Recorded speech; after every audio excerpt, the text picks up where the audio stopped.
so let's do that. So let's get this over and programmed in here. So I got my sim brief ready to dispatch my next flight here. Change it to pounds. Let's just do an extra 20 minutes. Can I have KIAD as the alternate? Because I have good scenery for that if we have to go to the alternate. Let's see how the weather's looking there. Oh, kind of some rain showers and overcast. Oh, it's going to be a little bit challenging getting in there. Cross runway 27 left on. Oh, we have to divert. We have to divert. Uniform Tango 7 Alpha. Dulles does not really work as an alternate either. For the next. That's not going to work as an alternate. Okay, that's why I didn't want to go to Dulles. Okay, let's go back to the original K pit. Broken 1500 is the worst I see there. Okay, that's okay. We can do that.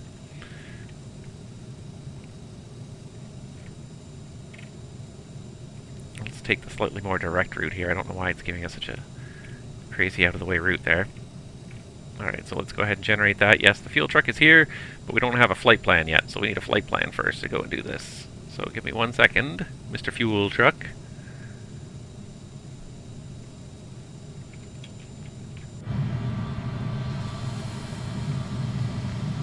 He wants to do his thing. Alright, so let's see here. We're going to need 11,200 pounds of fuel. Cross 27 left at Zulu, and we're so looking for let's see here.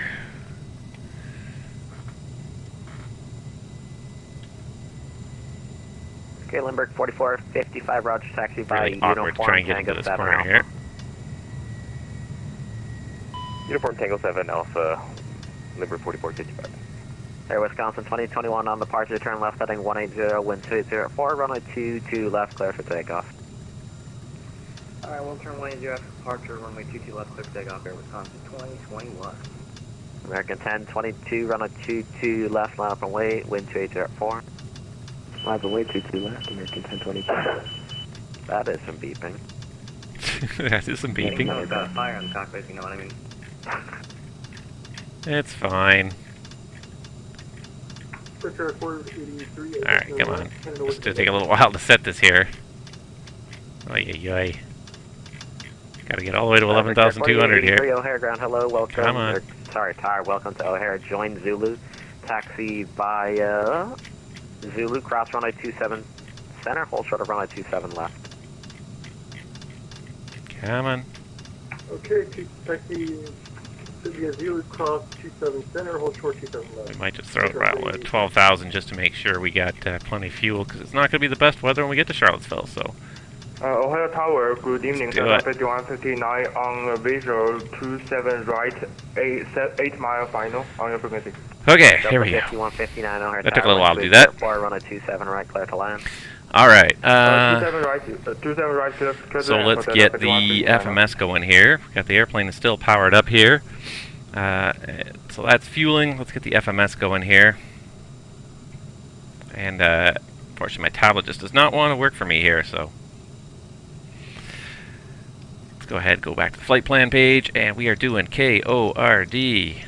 Nope, not forward. KORD, KORD to KCHO. Delta 625 contact departure. And our alternate is to go over to K Pit, Pittsburgh. Alright, flight number is now going to be. Give me 1 second here while I actually file this flight plan, because I didn't have it filed yet. I got the flight plan here, so let's just do this really quick.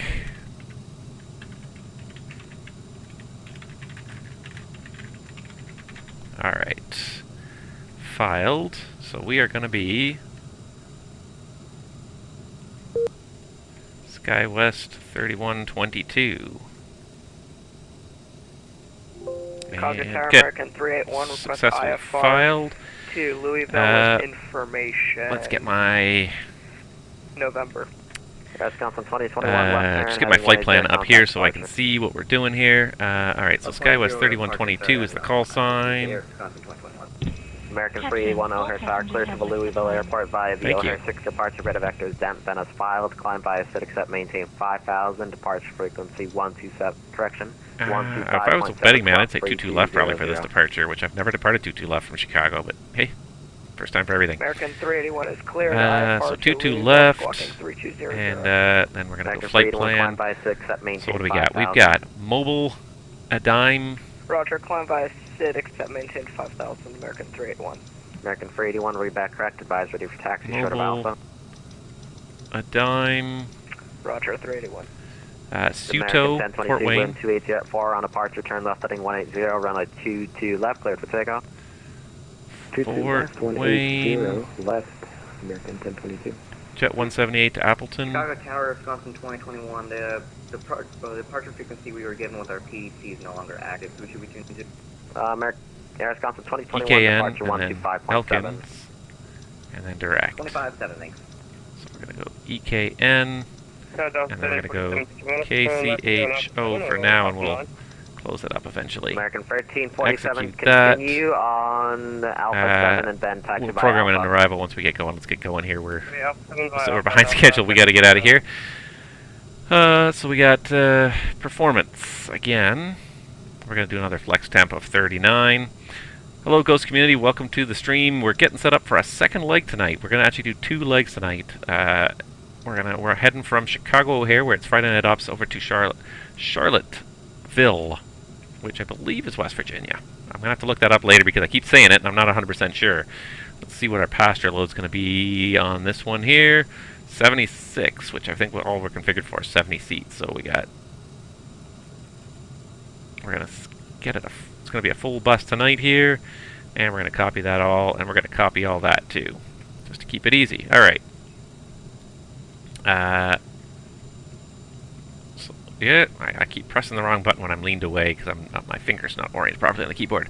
Okay, cruise altitude for this one, also 370. If I was a betting man, yep, it likes 370. It likes to get it to 370. Really fuel efficient when you get all the way up there. O'Hare Tower, Delta 5159, vacated runway In the DC6, huh?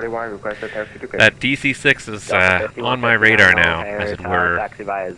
Pardon the pun here, but I'm really seriously thinking about that DC6 when it comes out. I actually finally, after all this time, got my first ad revenue from YouTube. And I may put that whole, or most of it, towards Lindbergh 4455 left turn, taxi via the DC6 in the Microsoft Flight Simulator platform. It looks like a fun airplane. I've been kind of watching the tutorials. I like the looks of it. I like a new challenge, and certainly a piston-powered airliner is something that I have not got much experience in. So, challenge would be definitely the right word for it. It will definitely be a challenge for me to take that airplane up and get it to its destination. But I think it would be a fun challenge. So I'm probably going to end up doing it, and even though it's going to be the 3rd time buying it. See, and that's the one trouble I have with PMDG is they don't offer discounts to people who usually have bought the things before. That's always been a problem of mine with PMDG. But American 1022, would you like us to departure? I mean, it's worth the money. It's a good airplane, I think. So I'm probably going to end up buying it and learning how to fly it on these streams. So you guys be in for a treat getting to watch that. It's going to be fun. O'Hare Tower. Alright, so we got that all set up. Let's do a quick overhead flow here, make sure everything is still here. So we never turned on the AC power, that's fine. Battery's on, generator's still on, we don't need to retest the fire extinguisher. Lights are all off except for the nav and the logo light. And the fuel pumps are off right now. Normal, auto, everything looks normal. All the hydraulic pumps are on. I don't know what the elevation is in Charlottesville. Oh, I do not know. I don't have the faintest clue, frankly. Where are my Navigraph charts here? KCHO. 36 O'Hare Tower. If I just find the information for it, it'll tell me. The elevation's 640, actually. So, okay, perfect. We got it here. Same as Chicago. I know it's kind of caught in the mountains, so I thought it might have a high elevation, but it doesn't, so it's all good. Alright, still got those on. Those are on. Fueling is done, so we can get... I think fueling's done, right? Yeah, fueling's done. So we can go ahead and shut that off. Alright, and then we've got to... We've done the stall test already today. We've got to get the nav source back to FMS. And altimeter 2975, that hasn't changed yet. 273 is still the runway heading, what we're looking for. Don't need to test anything else because we already tested everything. As long as everything is in the up and retracted position, that's all good. We never turn our transponder off when we got to the gate, so the transponder's now on standby. And we can go ahead and just check and see if there's delivery control. But I don't think there is, because I think this guy's been given clearances out. O'Hare Tower, American 381 would like to amend IFR flight plan. Go ahead. We'd like to fly direct to Dent after departure instead of taking a SID. American 381, it's going to be the SID's a radar vector departure. Just we'll read take Vectors, American 381. Yeah, American 381 via O'Hare 6 is a radar vector departure. Roger, American 381, sorry about that. The 1555 on the ILS approach for runway 1 or 28 center. American 111, roll down all the way to the end, right on Zulu. Left on Zulu. O'Hare Tower, right all the way at the end of runway 28C at Zulu, American 111. Okay. Delta 1555, O'Hare Tower, hello, wind 280 at far, runway 28 center, clear to land. It's going to get his attention somehow here. 1555. Chicago Tower, Skywest 3122, IFR to Charlottesville. Skywest 3122, O'Hare Tower, hello, clear to the Charlottesville Airport via B O'Hare 6 departure, radar vector is mobile, then as filed. Climb via SID accept, maintain 5,000, departure frequency 125.7, swell 3201. Okay, Skywest 3122 is cleared to Charlottesville via the O'Hare 6 departure, radar vectors to mobile, and as filed. Climb via the SID accept, maintain 5,000, 125.7 for departure, 3201 on the squawk. Skywest 3122, read back correct, advise ready for taxi, holding short of Alpha.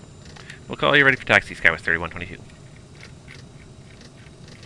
What did I say, 3201? Tower data 5159, holding short of 27 left, request continue taxi.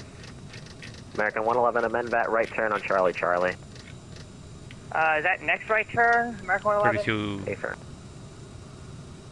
3201. Delta 5159, cross runway 27 left at Zulu, then taxi via Uniform Tango 7 Alright. Alpha. It's an interesting airplane. You're trying to learn how to fly it. It's not the easiest airplane to fly. It takes quite a bit of practice and a lot more attention than most of the other airplanes. If you're used to flying a DC-6, you might do okay, but it takes a lot of attention. American 111, cross runway 28 right at Charlie. You can't just sort of set the auto throttle, set the VNAV, and just walk away. You really have to pay attention to it the whole time. Alright, let's just check and make sure the trims are set. Cross runway 28 at some right, point I must Charlie have Charlie, then taxi parking November. flung that Alpha trim 15 around. Alpha, American 111. Gas Freddy 6, runway 28 right at November 5, line up and wait. Line up and wait 28 right at November 5, Skywest 3636. Delta 2030, Seika for runway 28 center. American 20, Delta 20 Freddy, O'Hare Tower, 12804, runway 28 center, clear to land. Is it not Runway moving? 28 center, cleared land, Delta 2030. It is. It's slowly centering itself, but boy, it takes a little while for it to center here. Come on, you can do it. Delta 20 Freddy did approach, assign you speed. Delta 2030 assigned 180 until 6 DME. Okay, so we got, I think, everything set up. We've got the clearance, so let's do a quick little departure briefing here.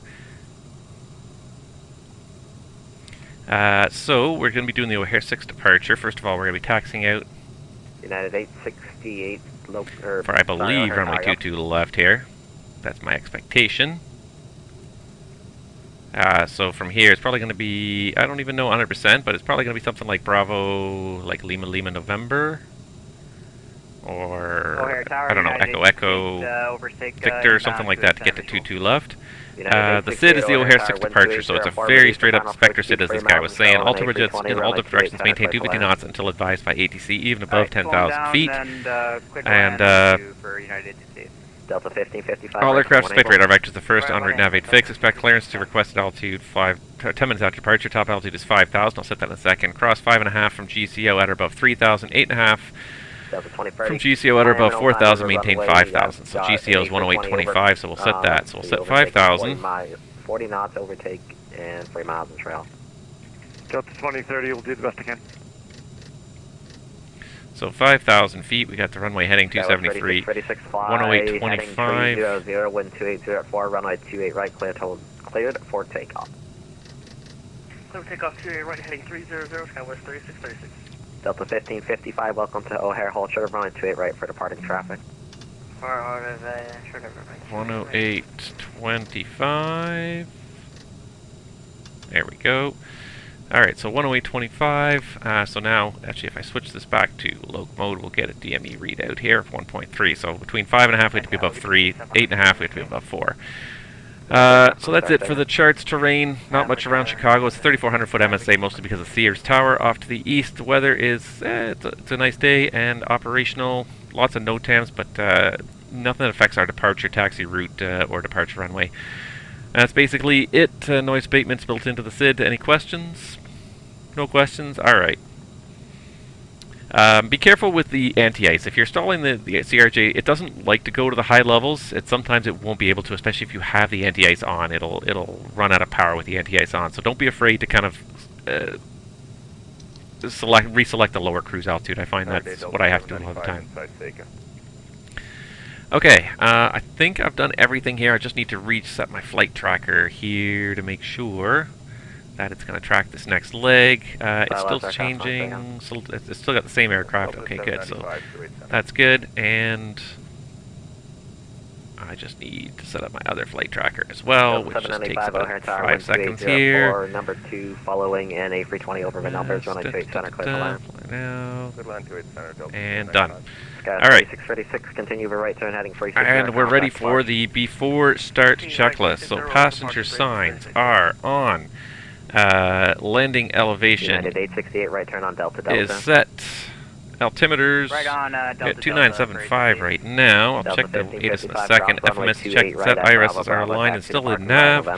And radios and nav aids are set. Takeoff briefing is complete. Before start checklist is complete. And I'm just going to check double check the ATIS here. It's information November now, so we obviously missed one. 2983 on the meter, so it's going up a little bit here. Yeah, cross runway 28 center. My apologies, 28 right, if you complete the taxi instructions after the crossing. November Alpha 15 Alpha. O'Hare Tower, United 845. 2983, alright, I think that's all good. United 845, heavy O'Hare Tower, runway 22 left taxi via Alpha.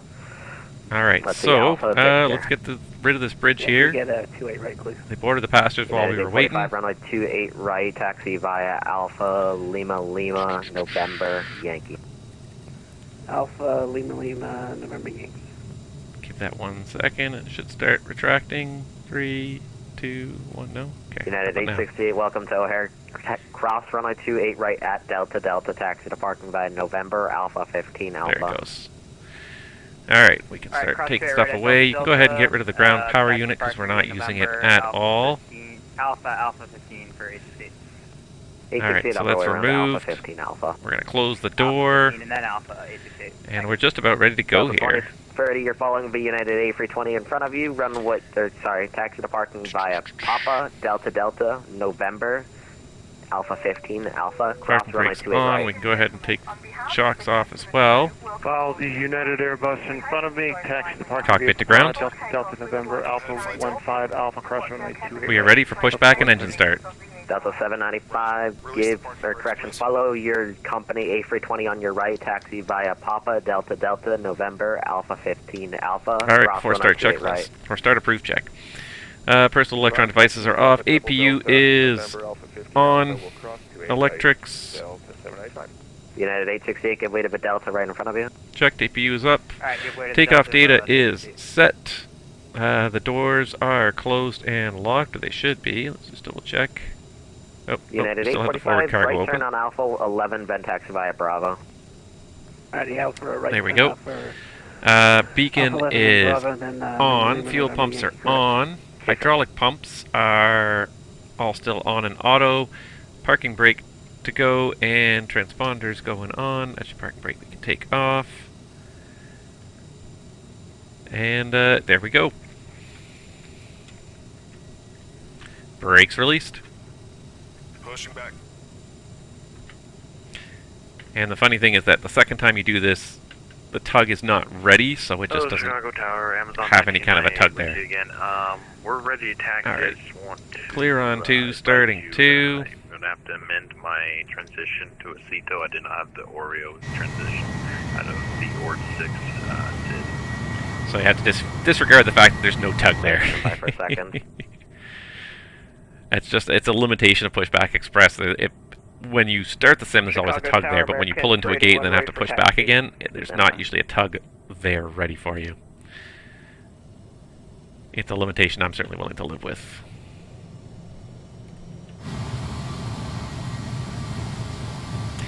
Pushback Express still does the job, just doesn't have the animation of the tug there, so it's a magic self-pushing airplane.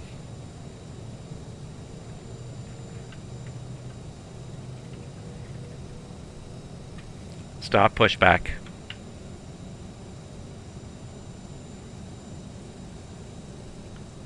Pushback complete. Set parking brakes, please. Ladies and gentlemen, please pay attention as we display Brake the set. safety features and procedures Roger. of the aircraft Okay, in the case tow of an bar is emergency. disconnected and the During equipment is an clear. emergency, We will please see you on remain the in left your side seats with with the your pin. seatbelts fastened. Tower just learned on actually Alright, that let's stabilize, starting wind engine 1. conflict just happened on taxiway Alpha. Over your head. If there is smoke in the cabin during the evacuation of the aircraft, And away we go. Leg number 2. We don't usually do 2 legs in a night, but what the heck, we got some ATC online. We did a good short turn here at home base here, Chicago. We're going to get on our way to Charlottesville. Also, do I use cactus as the call sign? Your call sign is United. Everyone on the ground stand by for a second. Alright, 20%. Fuel's coming up.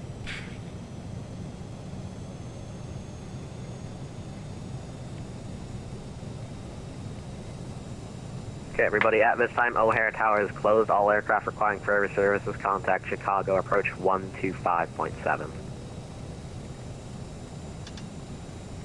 This guy's about to get slammed. Good night, thanks for service, American 111. And Good night, American 311. thank you for helping me on my first time in Chicago. No problem, see you guys. United 845 Heavy contact Chicago, departure 125.7. Come on.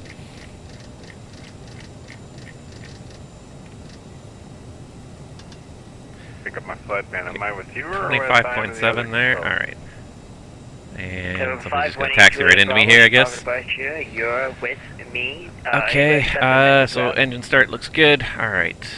APU can shut down. Give me 1 second. Let me grab my paper. Probes on. Thrust reversers on. 518 Juliet Bravo, ready to copy. Flaps 8. Number 8, And Juliet Bravo, cleared. nose wheel steering's arm. You know what? I never did a shutdown check, did I, when we got here? Via the That's bad on me. Factors Pumpkin. Alright, Papa, Mike, Papa, Kilo, November.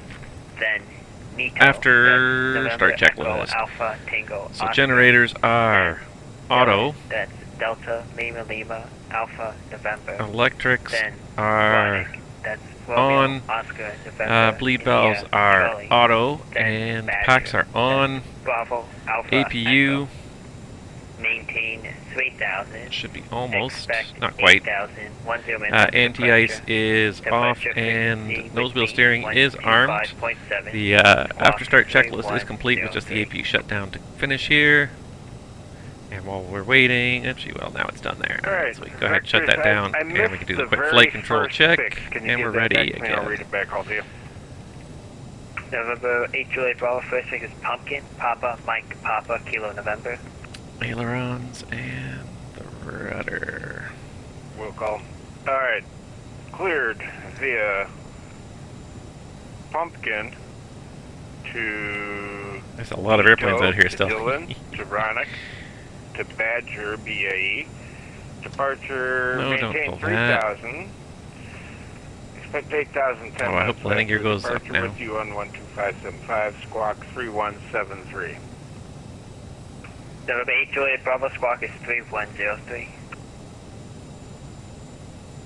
Okay, hopefully that's still good. 3103, Juliet Bravo. November 8 Juliet Bravo, read back correct, hold for release. Advise disfigured C number 1 holding short. Welcome. Chicago departure, United 845 Heavy short of 28 right at Yankee, ready to go. United 845 Heavy, Chicago departure, turn left, correction, sliding 290, wind 280 at 4, runway 28 right, clear for takeoff. 290 after departure, clear for takeoff, United 845 Heavy. Skywest 3122, short Alpha 13, ready taxi. Skywest 3122, Chicago departure, runway 22 left, taxi via Alpha 12, Alpha 13, November, give way to the 2 Delta A320s left to right on Alpha. Okay, taxi Alpha 12, Alpha 13, November, behind 2 320s on Alpha, Skywest 3122. Chicago Bridge, good evening, Southwest 136. Alright, with you clear on the left and the right, taxi light on.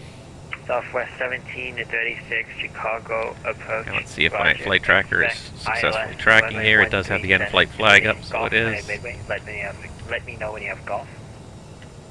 Here comes a vehicle to come and slam into us. Yep, it's pretty realistic there. That's how they drive. Let's not hit that aircraft. Stop the center line here.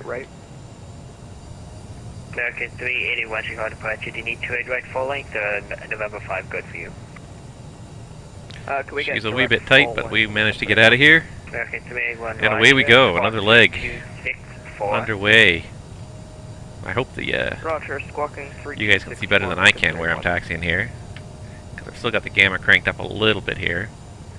Alright, he wanted us an Alpha 12, but because that guy that was stopped there, it was hard to get over to Alpha 12, so we're just going to go on Alpha 13 here. At Yankee, taxi via Alpha 9. And I might just cheat, turn on this center landing light, because it's the only way to really see what you're doing here in the dark. Left right on Alpha. Taxi 28 right, Alpha 9 Bravo, Victor Yankee will give way to the Delta A320 American 381. With information goals. Well, we managed to get a word in edgewise. I was afraid we'd never get a word into that departure controller. I really kind of was pretty aggressive trying to get in there. I'm usually pretty easy going, but I want to get this flight underway. 45 heavy, Chicago departure radar, contacts the altitude. Passing 2,500 for 5. Especially before that weather really comes down in Charlottesville. The last thing I want to be doing is 45 doing a heavy, midnight landing 5,000, turn left heading 140. in the dark, in low visibility conditions. That's gonna suck. Alright, here we are on November, all the way to 22 left. And we can go ahead and do the taxi check. Alright, taxi check. Slats and flaps, we got 8 set.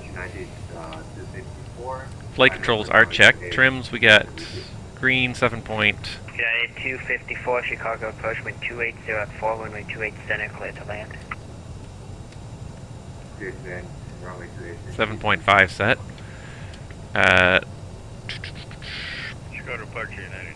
Where am I here? Trims, thrust reversers are armed, flight instruments are checked, and brake temps are green. The taxi check is complete. Chicago departure, runway 28 right at November 5, taxi via Alpha 5. From the DC-6 to the Stearman, you like the old airplanes. November.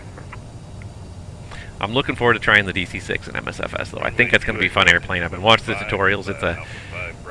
It's a heck of a beast to try and kind of get it going, but like I said, like, I know turbine engines, I know turbine aircraft, especially modern turbine aircraft. They're not, I won't say they're easy to fly, but they're fairly reliable to get them going. I feel like the DC-6 with the radial engines will be a different challenge. Very much not my comfort zone, but I think that's going to be part of the fun of it too.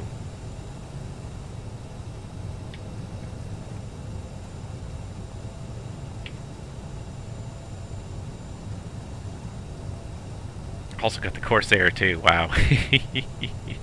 See, and what about the? Didn't they come up with a Clipper? Somebody released a Boeing Clipper, I think, for Boeing 314 or whatever. 45 heavy, clear direct mobile. Direct mobile, 845 heavy. 11 months. Tim, you've been a loyal subscriber for a long time. Sliding correction, sliding 180, wind 280 at 4, runway 22 left, clear for takeoff. Clear for takeoff, runway 22 left, Skywest 3122. And Tim, I got a surprise for you as well. If you look in the channel, you should be able to find some custom emojis now. That's 28 left there. I made some custom emojis finally for my Twitch channel, so 845 heavy contact Chicago 7120.12. for the subscribers, anyways. 12012, yeah, 845 heavy. Okay, I'm not familiar with this intersection down here, so let me pull up the chart really quick. Yeah, November. Yeah, that's 22 left right there. Okay, good. Ah, Tim found him.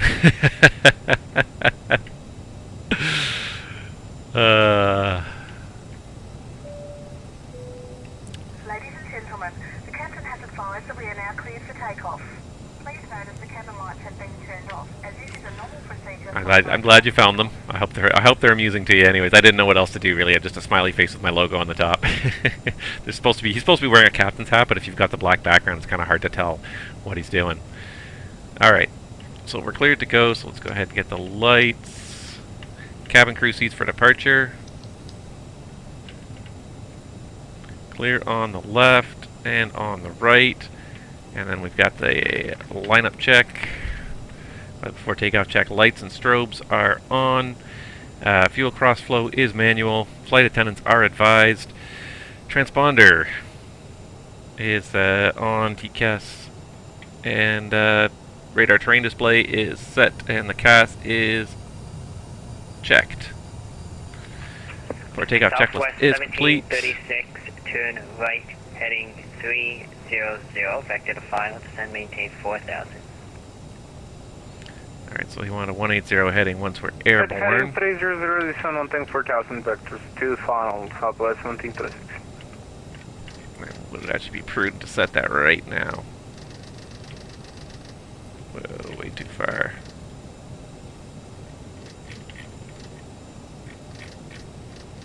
Come on. Working these knobs at night is also a real pain in the butt here. Yeah, 254, right turn, pop There we go. Hold short, Delta Delta. Alright, here we go. Lights are on. Rolling for leg number 2. Right turn Papa, hold short, Delta Delta. United 254, sorry about it. It's actually a left turn, Papa, hold short, Delta Delta.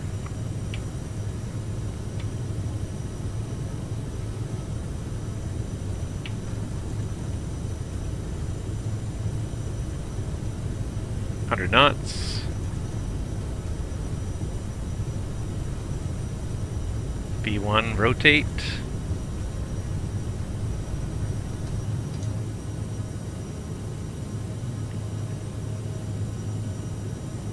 Positive rate. Gears going up.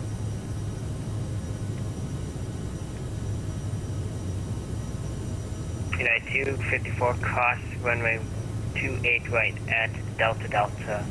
Kilo 3, Alpha 9 depart, good night. Alright, let's get heading mode going there.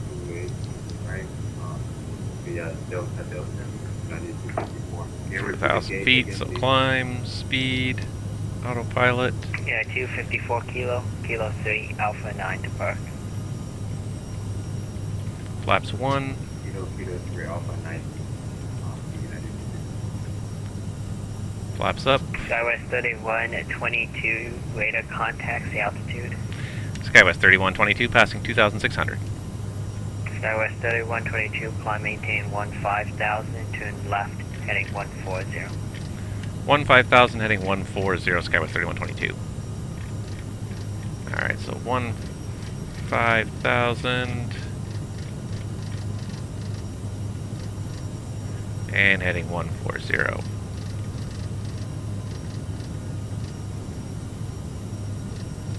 Southwest 1736, turn right, heading 310. We're not quite 15,000, are we? No. Right heading 310, southwest 1736. We made it through 4,000. Skywest 3122, clear direct mobile. Direct mobile, Skywest 3122. Trying to get the airplane to accelerate to 250 knots here. And November then 518, Juliet, about ready to go ahead. nav source is back to FMS, legs, direct to Juliet mobile. Bravo, Chicago departure, released for departure. Transport is not off in 5 minutes. It's not off in 5 minutes. Advised this frequency of intention no later than 10 minutes. upon entering controlled airspace, flight 360, maintain. Alright, and we're in the left turn direct mobile, and now we can look out the window for a moment. Actually, we have to do our after takeoff checklist, our climb check, turn off the manual cross flow, turn off the thrust reversers, do the checklist. Climb check, fuel cross flow is now auto. Bleeds and APU are Southwest 3122, contact Chicago Center 120.12. 12012, Skywest 3122, 12012. United Thrust reversers are off, the CAS is checked, takeoff. climb check is complete, 12012. We are... United 725, confirm 280 on the heading. Heading 280, United 725. Hate this 833 kilohertz spacing. Takes forever to scroll through this list here. Heading 290. Center 5 and Fort Delta Victor on the ground at Racing, cancel IFR. Fort Delta Victor, IFR cancellation received, good night. Goodbye, Chicago. Chicago Center, hello, Skywest 3122, 9,600, climbing 15,000, direct mobile. Skywest 3122, Chicago Center, leaving 11,000, resume normal speed, not a 11,000, clear direct Fort Wayne.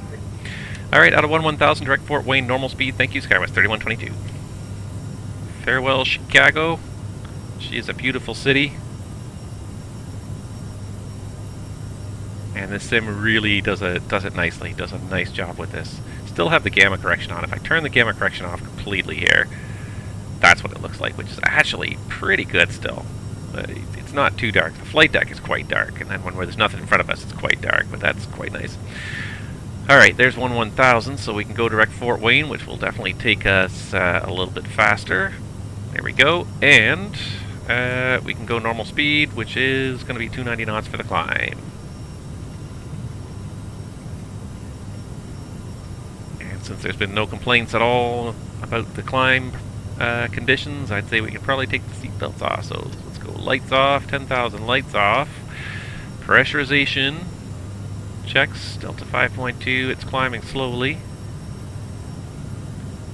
It's climbing really slowly. You know, the last flight when we did this was about 2,000 by now, so hopefully it's going to climb at a high enough rate here. Maybe it's a little wonky because it's the second leg, it doesn't like it. We'll keep an eye on it, we'll see what it does. But we're on our way again with another leg here, so...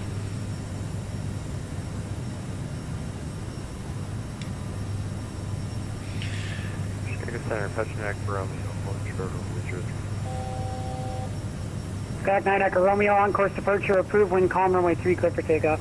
And that's 14,000 climbing 15,000. Takeoff number 3, Pushback and Romeo. For some reason my Twitch chat here is not working anymore.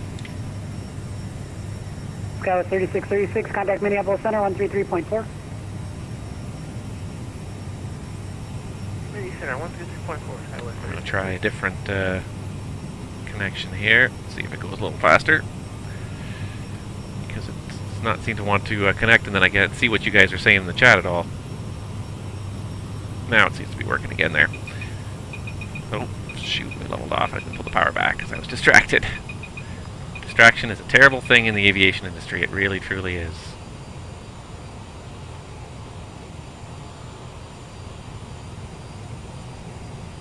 You get distracted by the wrong thing at the wrong moment, and you can overspeed the airplane or a lot worse. So you've got to be always on your game, always careful.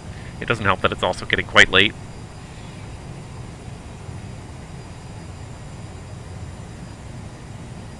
This guy will notice that we're at 15,000 soon and give us a little higher.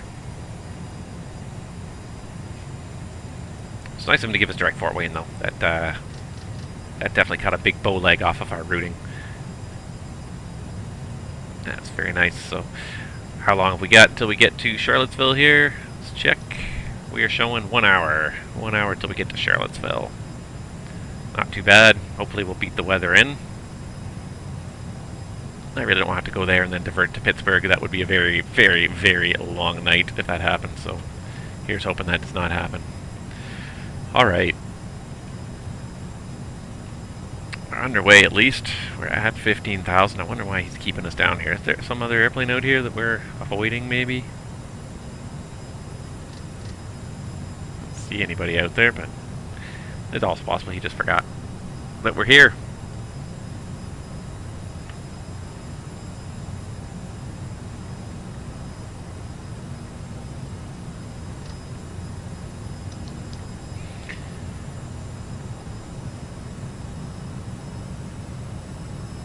Any chance of fire for SkyWest 3122?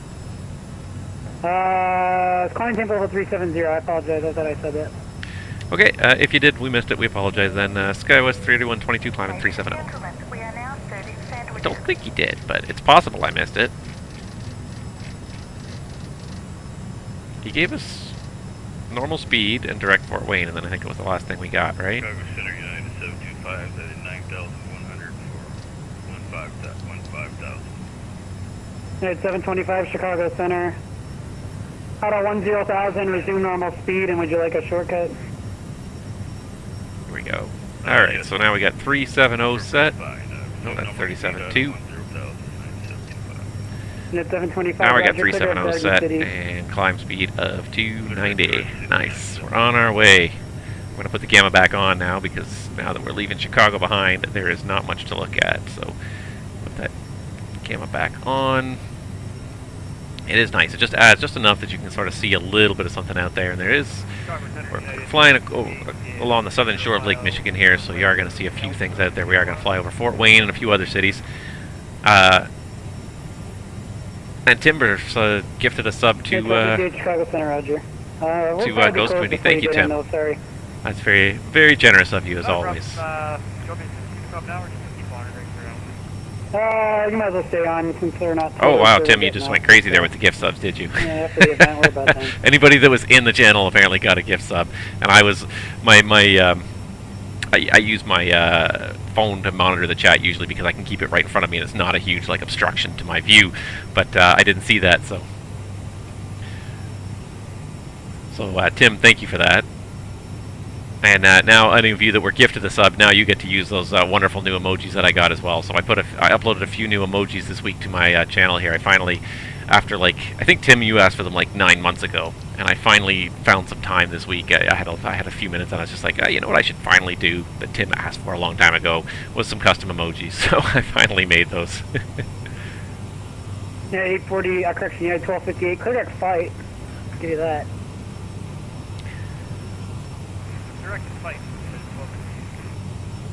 So yeah, anyone that's got the gifted sub there now you can go ahead and use those Captain Nabs emojis too. It's basically, the trouble is, and I should have done like an outline on it because I never did an outline on that hat. So it's supposed to be like a captain's hat, but because the background is usually black in Twitch, it doesn't look like anything. I should have done like a little white outline of the black cap or something so you can actually see what it is. But maybe I'll redo it and just rejig it a little bit so it looks a little smarter. But anyways, regardless, thank you, Tim. You're gonna have to watch me take that DC-6 out of the hangar and take it for a spin when PMDG launches it, because that's gonna be I think that's gonna be a fun airplane to fly. I really do. I'm looking forward to trying it. I've just been going through the tutorial videos and trying and seeing what what PMDG has done. And you're probably right, like Ghost Commander, like it will not be up to the level of the P3D models and the FSX models. But I will add the caveat of yet. I think it will improve. With you climbing 1,000, we're currently at 8,000. I think it will improve over time. And that's the thing is, like, a lot of these. Maintain flight level 330. A lot of these developers are doing the best they can with the airplanes they have. That's the thing. They're doing the best what they can. Not the airplanes. They're doing the best they can for their airplanes with the tools that they have, with what the SDK can do. So it's a matter of pushing Asobo to continue to develop that SDK, and I think it will get better over time. Oh, you were talking about the Clipper. Oh, okay. Yeah. I saw it. It's not something. The Clipper was not something. It's kind of neat from the hey, I would love to go and be a Pan Am pilot and fly that around the world kind of perspective, but it's not something that I would necessarily go out and probably spend much money on, honestly. There's nothing between you and Louisville. But the DC-6, it looks like it's going to be a good airplane, and this is the thing, is the developers are really just starting to crack the... They're just starting to crack the surface of what the sim is capable of and what the SDK is capable of, so... things I'm looking forward to right now, I'm really looking forward to FS2 crew as well. This airplane, the CRJ, needs FS2 crew, it really does. And I know they're working on it. I know FS2 crew is working on creating an adaptation for... a package for the CRJ for MSFS, because it's just such a a high workload airplane, especially on departure when you're trying to set climb power and engage the speed control and increase the speed and and probably put in a heading too, or try to go direct to a fix. You've got like 7 things going on at once in that. 3122, and we closing up shop here. Radar service terminated. Frequency change approved. Have a nice flight. All right, over to the Unicom. Thank you very much for the service this evening. Skywest 3122. Good night. Night 725. We'll see you. Have a good night. See you. Thanks for your service. Have a good night. 9725. 2243. We're closing. Have a good night. All right, off to Unicom. That's what I was afraid of, is that eventually we would run out of ATC tonight, but that's just the way it is. Yeah, I'm still optimistic about all these things coming in, of all these airplanes coming into MSFS, and they may not be great right off the bat, but they're working. The Mad Dog's going to be a fun one. The PMDG 737, Aerosoft bringing the 330 is their next project, and I think that's going to be a good project for them because we got that freeware A3NX project, and then the Mad Dog's going to be great. The one that's missing that I really would like to see, because I think it'll do well because you can fly to all the small airports with it, is the Dash 8, the Majestic Dash 8. And I just don't think they have the time to put into it right now. I think they're still working on like their professional edition for the P3D platform. So I don't think they're going to be doing it anytime soon, unfortunately. I really wish they would, because I think it's a wonderful airplane. I think I'm going to be drifting away from it quite a bit if it doesn't come to MSFS, because I really like this platform. It does so many things so nicely. The scenery, the lighting models, and that was something that Red Dazzle commented on in some of his PMDG tutorials, especially when they were looking at the night lighting in the flight deck, is how beautiful the lighting models are for these aircraft. And look there, you can see the logo light on the side of the fuselage, casting the light onto the, if I can just try to orient this properly here, but you can see these logo lights on here. What if I do this? If I switch to the, there we go, switch to the drone here and follow my airplane around with the drone, but just the way the lighting works, it's so nice. I know it's really loud, I'm sorry. I won't spend too much time back here, but you can see the spotlight sources, and I mean, you can see it like reflect off the surface there. Like, it's just absolutely fantastic, the lighting models they've got going on in this sim. It really is. A few things are a little bit over the top. This green light, when you're far away, tends to be extremely weak. You tend not to really see it in an airplane. You see the red lights, but you don't see the green lights so much. So that's one thing that I think is maybe a little bit weak. But and even the cabin interior lighting here. Yep. Just trying to get into the interior of the cabin here, and I mean, they don't have to model the interior of the cabin like this. They really don't, but because MSFS allows you to do it and allows such nice clipping through the airplane, it's such a nice thing to see, even at night. Hold on, there we go. Oh, get rid of the noise. It's a little noisy sometimes being outside, but. So several things that made the Boeing 314 great is the study level that it had for an aircraft that hadn't existed since the 960, with no original airframes left in existence to have study level Boeing. Yeah, I mean, I was reading about the DC-6 now, because obviously I'm interested in the DC-6, and I guess even the DC-6, there's only 2 operating DC-6s in the world, apparently. One in Australia, one in Europe, and that's it. That is all the DC-6s that are left operating in the world. So it's not it's not a common airplane by any means. I mean, there are a few examples you can go to see. There probably are quite some extensive plans, since there are 2 of them still operating in the world. But yeah, to take the Boeing Clipper there, to do that, to take an airplane that does not exist in the real world and document it and create it, that is not easy. It's hard enough creating realistic airplanes when you have the documentation. I can only imagine what they went through trying to, and there probably were some guesstimations. Because even at this point, there's probably very few people left who even have experience on the airframe. The 360 climbing 370, there's very few people left in the world that understand how those systems work. The people who designed them have unfortunately long since passed away, and most of the people who flew them have long since passed away. So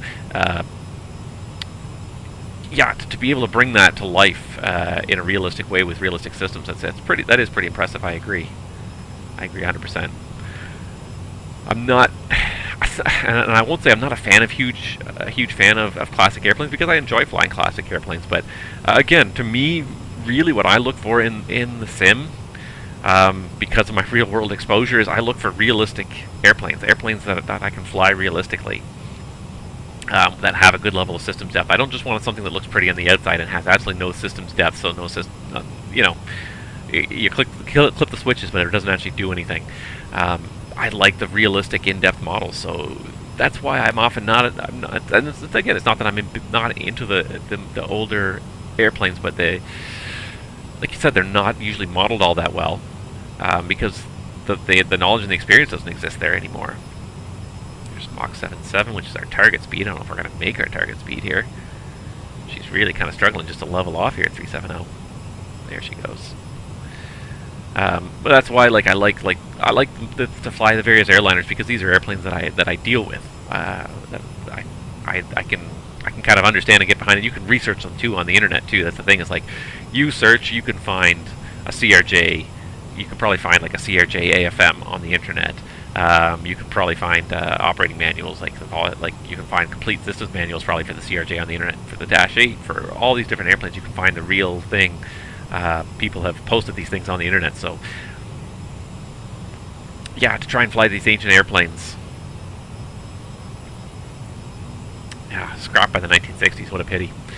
Not even to keep one alive. I guess even the idea of a heritage airplane didn't really exist much back into the 1950s and 60s.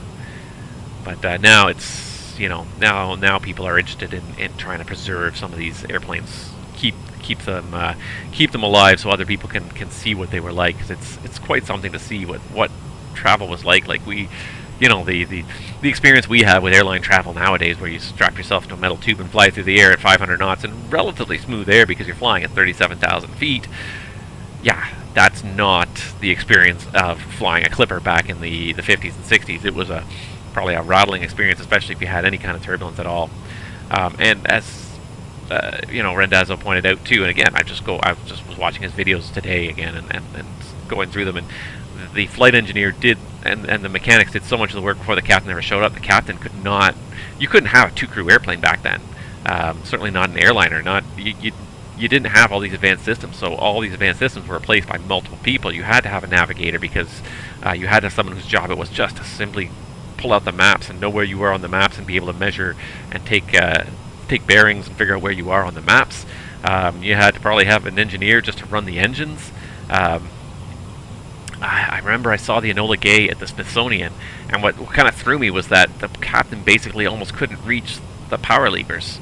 They were way back here, because the flight engineer, during power changes would basically be sitting behind the power levers, kind of almost in the aisle, and he would be the one who would be setting the power and moving the mixture and the prop and everything, and keeping the engines going. And the captain would have his hands on the wheel. He'd be trying to fly and trim and do all that other stuff, but he really didn't have his hands on the power levers for most of the flight, or on the power levers, because that was the job of the flight engineer, just to manage the power. So he basically could. They were way back here in an awkward position where you could almost never reach them. You used to need like 4 or 5 people to run an airplane, and this is the funny thing too. And again, I've said this about PMDG before. I'll say it again. Like, I wish that they would work on multiplayer compatibility for their airplanes, because something like the DC-6, where you need almost 2 hands to fly it, you need that artificial flight engineer to fly it. Wouldn't it be great if you had your buddy sitting next to you and he could do half the work, and you guys could work that way? So yeah, but even like the CRJ would be great for multiplayer. I hope Aerosoft's working on it. I think there are limitations in what, of course, Microsoft Flight Simulator allows, especially external communication to other servers and whatnot right now. But hopefully in the future, that's going to be a possibility, because it worked really well. I found in the Airbus. I liked it in the Airbus. I thought their multiplayer in the Airbus worked. It didn't always work perfectly. It had a few glitches here and there, but overall worked really well. I liked it. Not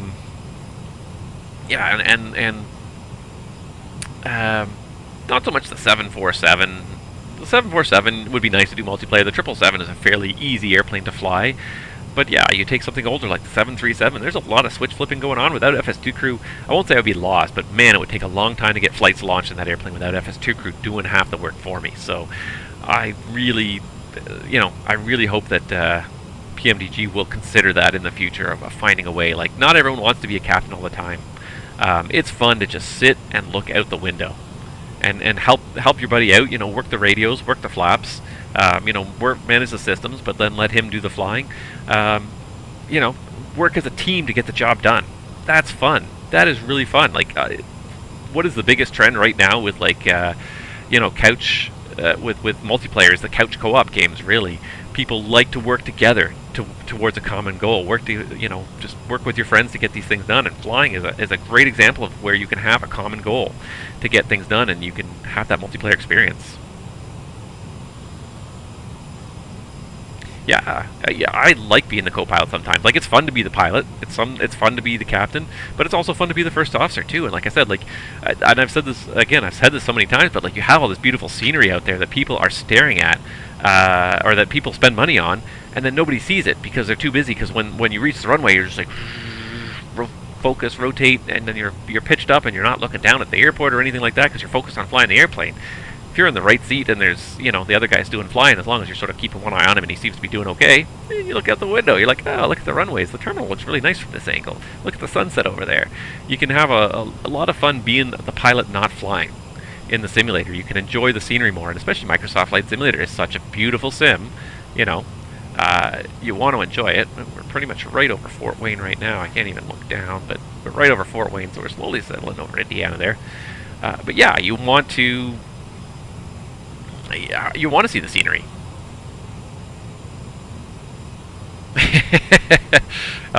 You got into Threshold yesterday. Was there a lineup? Yeah, you and I should go fly that sim. That would be tons of fun. You want me to stop that? Okay, I'll stop. It's funny because like I have to look over here to see the chat, so it really kind of I swing around a lot when I'm flying. You know, when I'm looking at the chat right now, and there's a lot going on in the chat, so I'll pause the track IR for a little while now while not much is going on. But yes, you and I do need to go fly that 737 sim. I think we would have a blast. That would be tons of fun. I would like to take you up on that at some point this summer, maybe. I'm getting back to work, so it's going to get a little bit more hectic trying to schedule things. As it is, it's hectic enough trying to do all sorts of stuff, and it's become very busy. First of all, going back to work is making my life quite a bit busier because I'm back into studying new company manuals, reviewing the airplane again. So there's a lot of studying going on with that, and then of course running administrative duties in VATSIM and instructing in VATSIM. So for those of you that don't know, watching the channel, I am an instructor on VATSIM, so I do teach the controllers how to control, and I'm also busy trying to run the Vancouver FIR in Canada. So trying to run that is also taking up quite a bit of energy as well. So I feel like I have very little energy, very little time left, but I would love to take you up on that.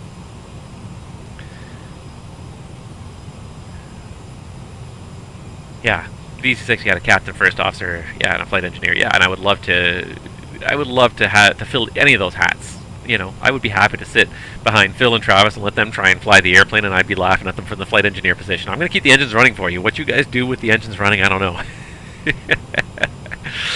But yeah, I think it would be fun. I think it'd be tons of fun to do multiplayer, like 3 crew environment even would be fun. Even 2 crew is fun, but to do 3 crew environments would be super fun. I would enjoy that. I would get a real kick out of it. I don't know if PMDG is ever going to really do it, but like, look at the world of multiplayer now. Like the couch co-op and everything is where it's at. Like, probably one of my favorite games right now is Deep Rock Galactic, and it's because it's just such a simple, easy multiplayer game. You can play like in short little 15-20 minute spurts, and then 3 crew in the Concorde. Yes, that would be fun. That would absolutely be fun too. That's another one that is absolutely on my I really want to try it list. But again, I'm not buying anything else. I'm not buying anything else in the P3D platform.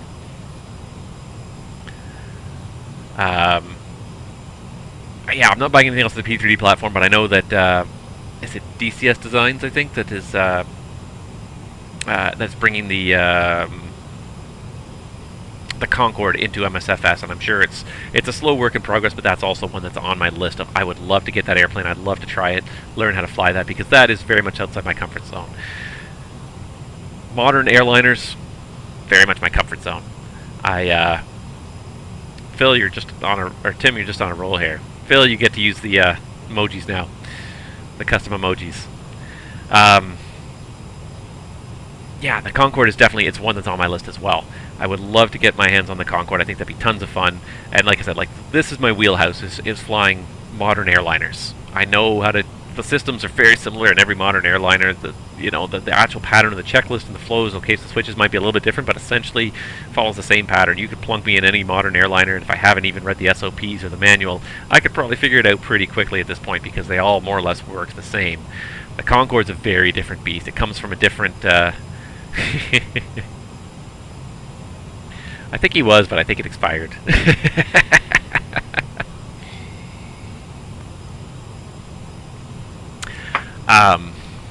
Yeah, it's just a very different beast. It comes from a different era. It comes from the 3-crew era. But yeah, I mean, managing those engines, you know, and the drooping nose and everything else, like, just a very different airplane. I'm really looking forward to flying that. I probably won't want to learn it on stream because I get the feeling it's a very slippery bird. I mean, you're approaching at like 170, 180 knots. Like, it's going to be a tough bird to learn. So I feel like I could learn the TC6 on stream if I've watched those tutorial videos, but I'm not sure if I want to learn the Concorde in front of other people. I might want to take some time and actually kind of learn it a little bit before I really get out and put it on a stream in front of other people. So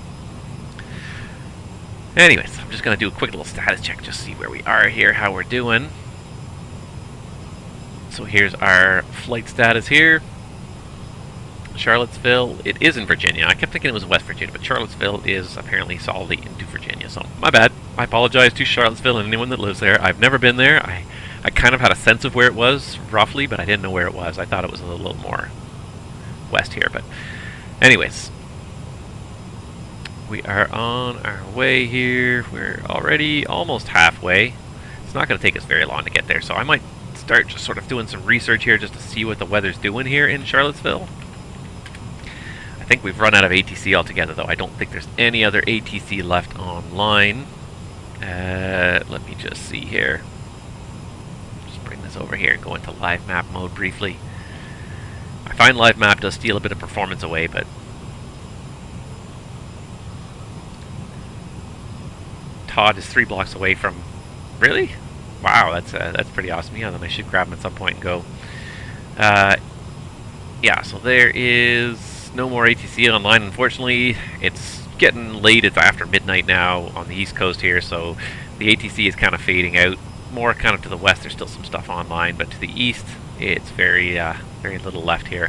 Although there is, looks like there's a New York approach controller online, so there are a few people still here, but yeah, I'm expecting the ATC to fade out. I wasn't expecting really ATC all the way down to Charlottesville, so unfortunately it's a Unicom kind of day, but hey, I've had plenty of those flights in my time. I am I am very used to monitoring Unicom all the way, unfortunately.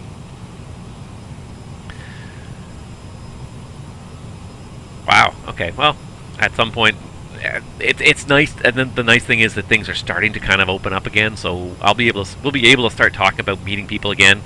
We'll be able to start talking about having, like, get-togethers and doing ATC, you know, in person somewhere. I don't know where, but we'll find public libraries or something if we have to, but somewhere where we can get together, have some network connections, and do some live ATC. We haven't done real ops for, I guess, probably, what, like 3 years, I think, was the last time we did a real ops, and it was tons of fun when we did it. I really, really liked it when we did it. I've been to 2 real ops, live real ops, and that was tons of fun. I hope we plan one again sometime soon. It's going to be, obviously we have to really kind of get everything back on board, and I want to see my family first, but, you know, down the road, definitely need to do some real ops on VATSIM again. Yeah, so let's see here.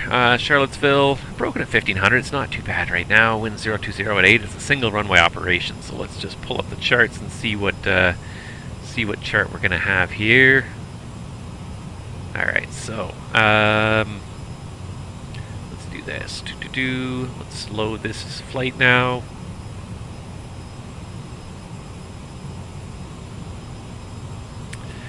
I guess it's going to be runway 03, which is going to be the ILS, which will keep it nice and easy. If we do it via WULDO, then there's no procedure turn required. Nice. Let's do that then.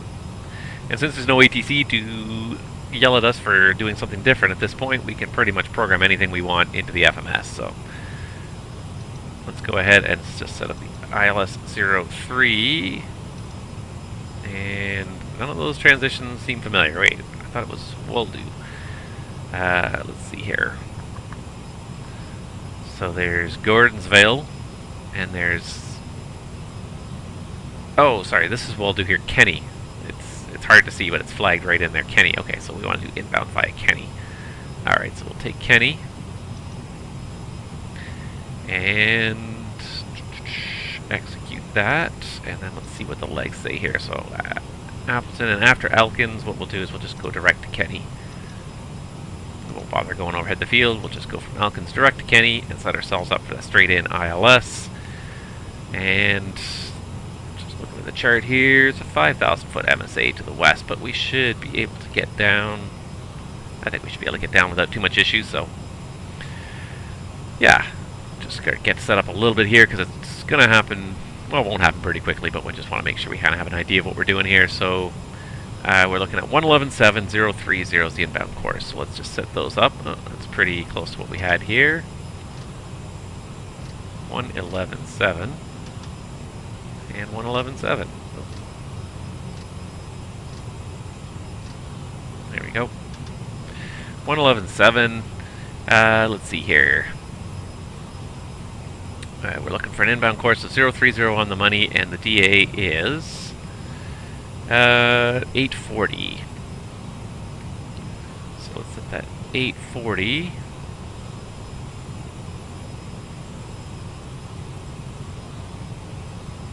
And 030 on the money, so we're not coming up to a fix, so we can go ahead and get heading mode. The heading bug synced, heading mode. 030 is our inbound course for this one.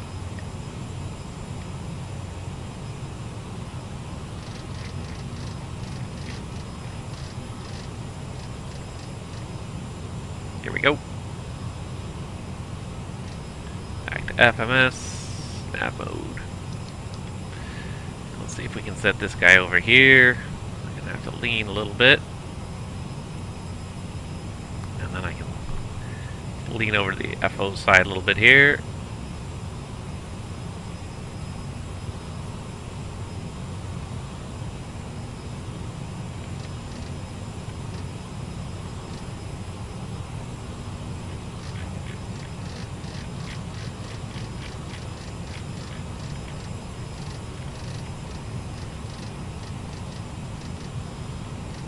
There we go.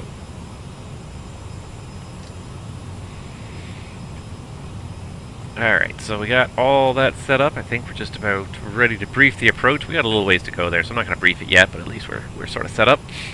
Yeah, I don't meet with people anymore. I only know how to interact with them via Zoom. Yeah, yes.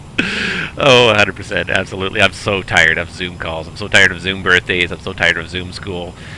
I tell you now, Zoom stock is going to plummet now that this is all ending, because it was an absolutely fantastic sort of go-to for a long time, and it really kind of filled a need that was there. But my God, there's going to be like a little bit of a rebellion against it now.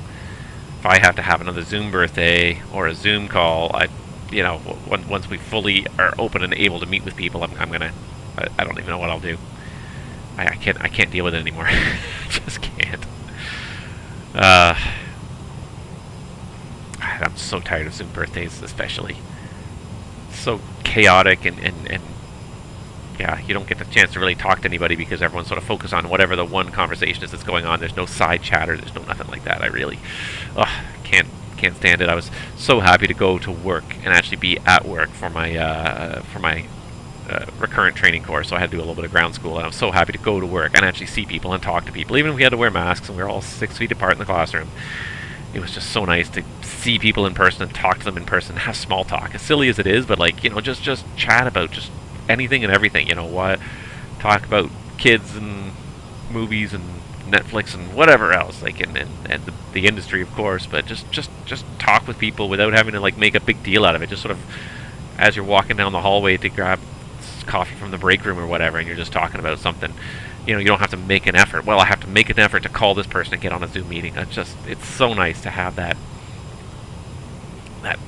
in-person kind of interaction. I miss that so much.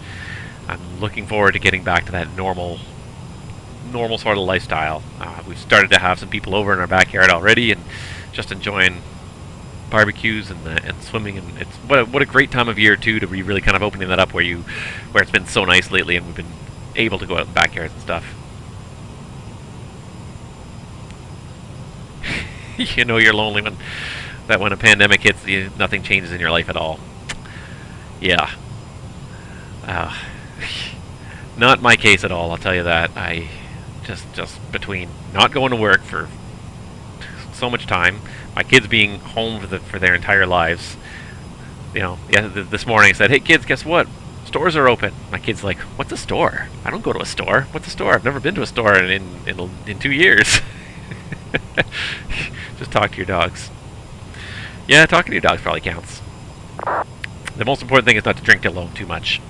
See, now if I drink on stream, I've got 9 viewers here, people watching me drink. Then if I have a beer right now, then it's not drinking alone, right? Just because I'm in my basement. Just because I'm in the basement and nobody's here doesn't mean I'm drinking alone, right?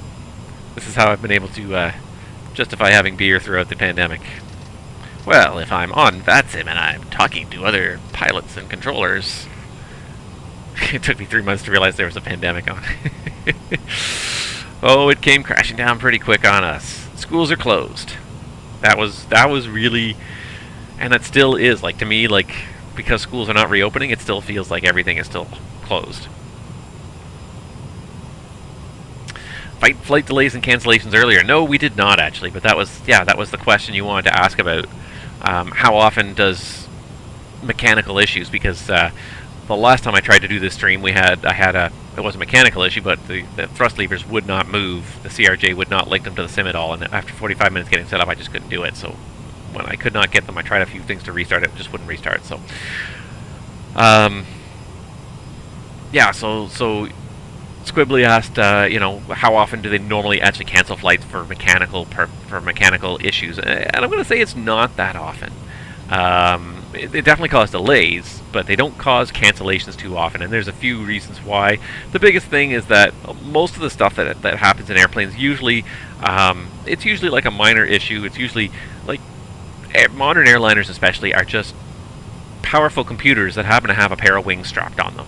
And it's not just one powerful computer, it's like 25 or 30 different computers that have to talk to each other. There's a computer for the flight controls, and a computer in each engine, and there's the FMS obviously, and then there's warning and systems, and there's autopilot computer. Like, there's just so many computers that have to talk to each other, and very often with the modern airplanes, if they don't initiate their communication in the right order, then they don't get along.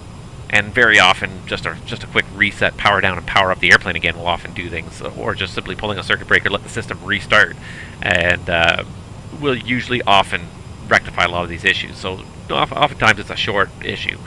Bigger mechanical issues, yes, of course, may end up having to take a plane offline. Most airlines will have an operational spare at their main base. So depending on where the malfunction happens, if it happens at an outstation, it may not always be rectifiable, but if it happens at a home base, usually there's one operational spare. Depends on the size of the airline, but one operational spare kind of kept in the hangar, ready to go for whatever plane breaks, and you can take that over. Or they may be able to steal an airplane that maybe is not doing something for a couple of hours, and to take their airplane, maybe delay their flight a little bit until another airplane comes in, so they can rejig the schedules. So airlines do not cancel flights very often for mechanical issues unless it's at an outstation and they don't have a spare airplane available.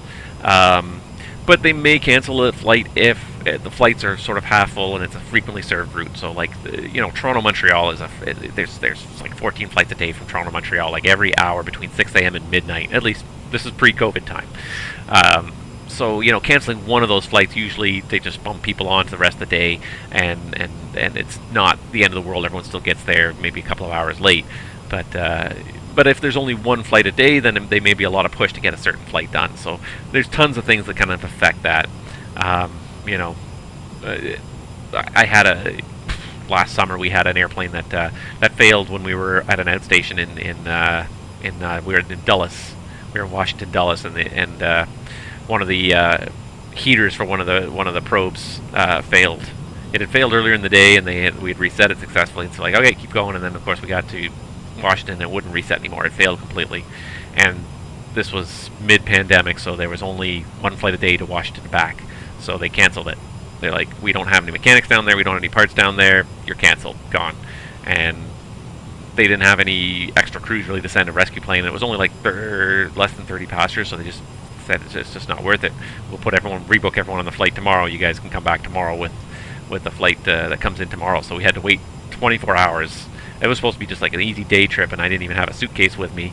And we waited until the next afternoon before the same flight came in, and with a different airplane, and we took that airplane home. And then that other crew sat there with the mechanics until they fixed the airplane, and they were there for hours and hours, because it's not a hard thing to replace a probe, but they're all sealed, so the sealant, you have to wait for it to set before you can go flying, so it takes a long time. So yeah, oh yeah, that's one thing you learn in this business. Always bring your suitcase. And it's one of those things, you see pilots walk through the terminal without a suitcase, and you're like, you were just jinxing everybody else. If we do not come home today, you, the guy that didn't bring a suitcase, it's your fault. You're just jinxing it.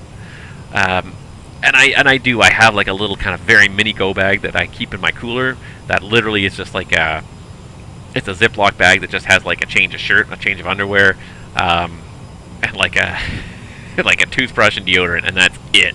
It's the most basic thing, but if I ever get truly stranded, when I wasn't expecting to be stranded, then I have something. But 99% of the time I'll bring a suitcase, even if it's just a one-day kind of out and back kind of thing, because you just never know what's going to break, where and when, especially now with COVID. Like, there's so few, well, things are picking up now, but there were so few things kind of in the middle that, like, you know, if things got canceled, there was not a lot of room for recovery, so they wouldn't be able to get you home. Like before, there would be, you know, half dozen to a dozen flights a day. You'll just get home on the next flight. It's fine. Something's canceled, you get home on the next flight. But yeah, it's not very often the flights get canceled for mechanical. It's usually if it happens at an outstation, that the plane goes mechanical at an outstation, and then they need to bring mechanics in. Especially if they don't have mechanics at that station, or they might not have the parts at that station. So they don't have the mechanics, and the mechanics have got to either fly in or drive in from somewhere else. So I've had planes that are broken in Quebec City, and we've had people drive from Montreal to Quebec City, which is like a 2-hour drive. So that's, you know, it's not a short drive anyways. It takes a while, and then that's just for the mechanic to get there, and then they start doing the work. They start diagnosing the problem and doing the work when they get there. So yeah, there's so many things that go into it, but it's not very often that you get these things canceled, especially at the hubs. Usually the outstations is where a cancellation will happen, because the plane, they just don't have the parts, they don't have the mechanics, they don't have the facilities to fix it. So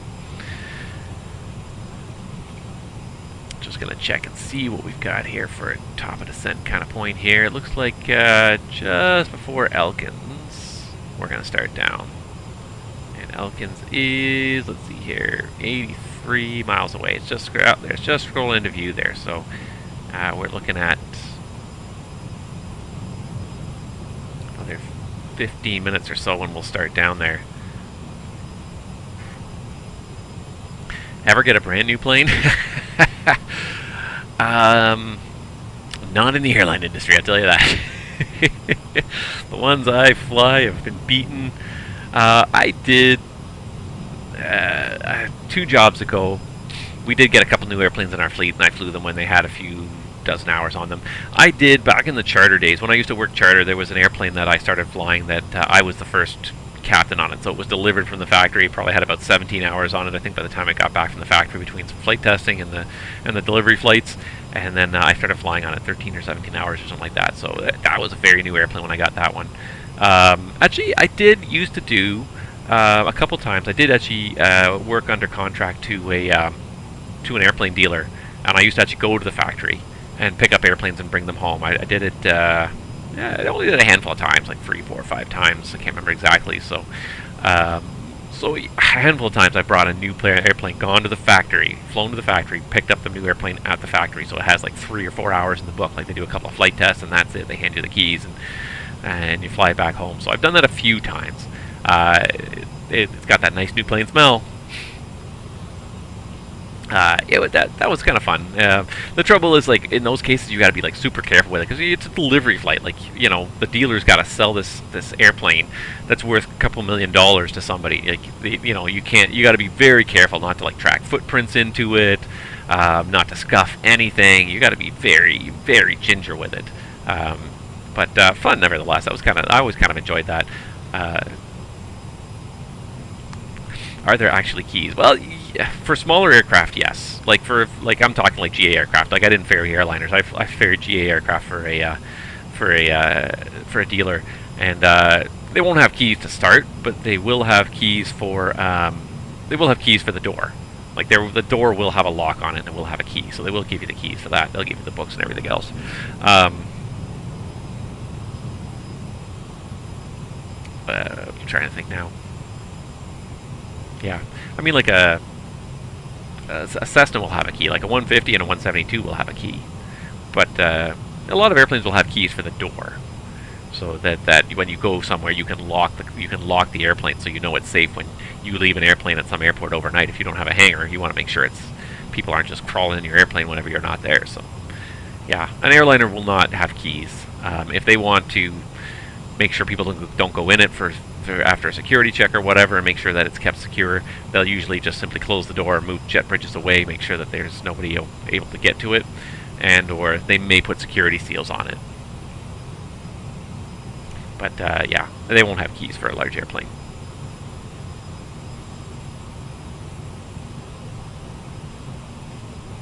Alright, we're getting pretty close there, so I'm just going to brief this up really quick, because it's going to be a pretty quick and easy brief here. We are looking at, there is no arrival, so we're just going to descend on our path here, which is going to set us up nicely for the ILS to runway 03 here in Charlottesville, Virginia. So 111.7 and 030. We got that set both sides. SIPME at 2600 is the MDA. The ILSDA is, or sorry, 2600 is the check altitude at SIPME. Sorry, the ILSDA, I'm getting tired, is 840. Touchdown zone at 640, which actually I don't believe we set the landing elevation yet. No, it's 660, which is pretty darn close. So I don't think the cabin's going to notice too much. The MSA to the west, which is the direction we're coming from here, is 4,900 feet. So there's a little bit mountainous terrain around there. You're not going to see it tonight, but when I do the departure, I'll make sure it's daytime and we'll see the mountains as we depart. 4,900 feet. It's the MSA. Missed approach is climb to 2,000 straight ahead, then a climbing right turn to 4,000 direct the Gainesville VOR and hold, or as directed by ATC. And then let's see, use local altimeter setting. If not received, use orange altimeter setting. VDP not authorized when using orange altimeter setting. I don't even know what orange is, so hopefully we'll have this local altimeter. If we don't get that one, we're going to have to do a little bit of research, I guess. Pilot control landing on 124.5. It's just on all the time in this sim. Yeah, so we're going to plan to transition just by going straight into Kenny and then just fly straight up along final Kenny. We're going to have to hit it at 4,900 feet and then hustle down to get to the 3,400 by Wolde and 2,600 at SIPME. It is a normal 3-degree glide slope. Pappy's on the left for this runway. MALSR lighting system. Need a half-mile visibility. Assuming we have full lighting systems work, which I don't think we can fail anything, so it should be good. And then once we land on 03 here, everything's on the east side, so just take a convenient right turn. We'll probably end up rolling most of the way down here on a 6,800-foot runway. We'll probably be down to Golf, and just Golf Alpha back to the terminal. And that's basically it. Then we'll be done for the night. Let's see here. So terrain, again, 4,900 feet is the MSA because there is a higher terrain kind of west of the field here, as you saw. It's just sort of hinted at on the approach plate here. Just a little bit higher terrain off here to the west. Operational MELs. No MELs on this aircraft. Everything's perfectly functional. No TAMs. Probably very few for this airport. Taxiway Echo closed. Easy. Which one's Echo again?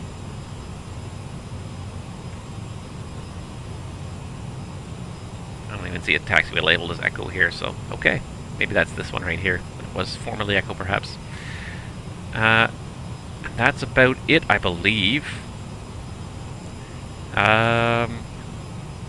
Weather is, let's see here. Let's just get an updated weather report. It's overcast at 1400 now, and 2983 on the meter. Still favoring 030 at 9er. So 2983.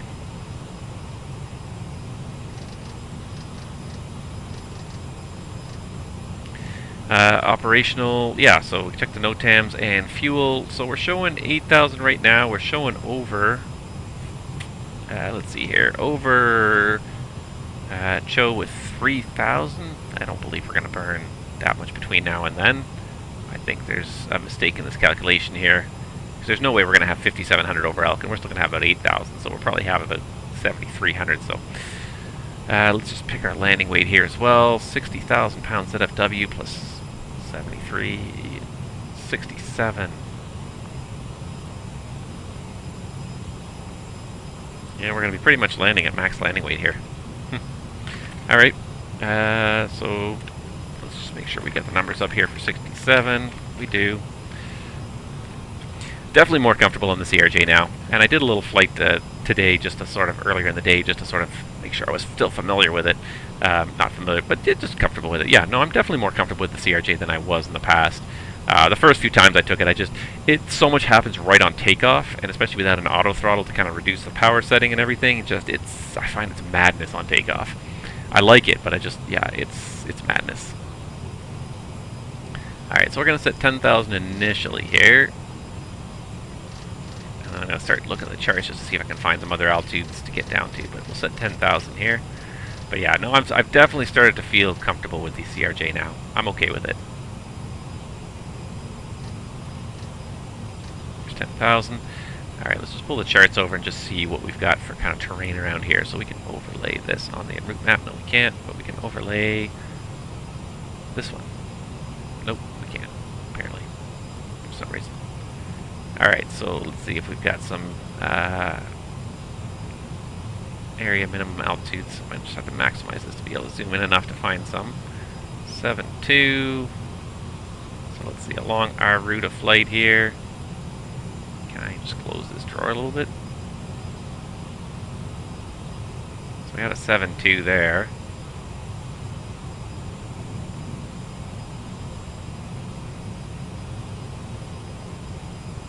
I really am not finding anything good there. So let's do one other thing, and let's do Sky Vector. It should have the low and route charts for me here.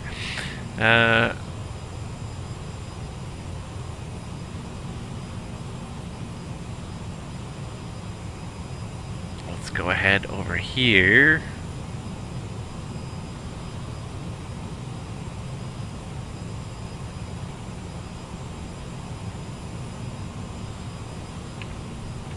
I'm just going to find Charlottesville really quickly here. Okay, 7263. So we can go down to 8,000 safely. So that's what we'll have on here. 8,000, and then we'll have to be within 25 miles to get any lower than that reliably. But that's a good initial descent. That should work for us, I think.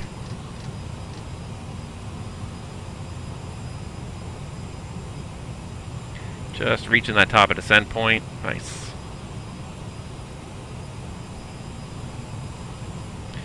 Alright. Maybe I'm crazy, but we're going to get 2 legs done today.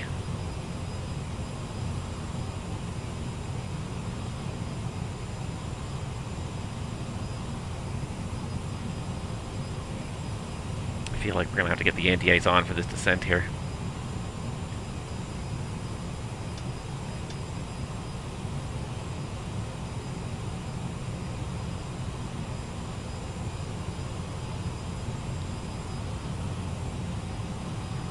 Alright, there we go.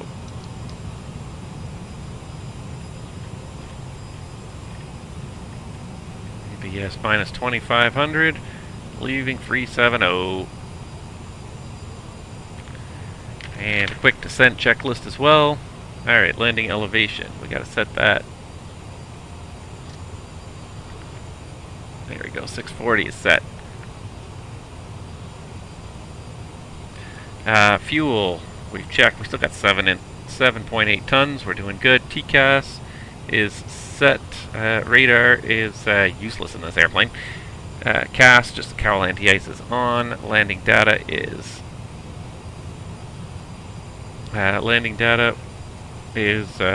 on my quick reference card here. That's set, and approach briefing is complete. The descent checklist is complete. And there we go. On our way down into Charlottesville. Unfortunately, I don't think we're going to see much until we get down there, because it's a bit of a cloudy, overcast evening. So we'll break out. Hopefully we'll break out at about a mile or so back, maybe more. 2 miles back, 1,500 feet. Yeah, should be able to break out 3 miles back even. We'll spot it a few miles back anyways, and then that'll be it for the night.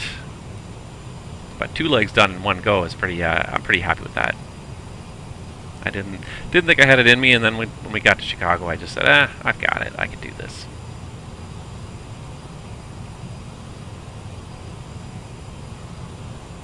Alright, so the plan is to cross Kenny at 6200. That should work out just fine.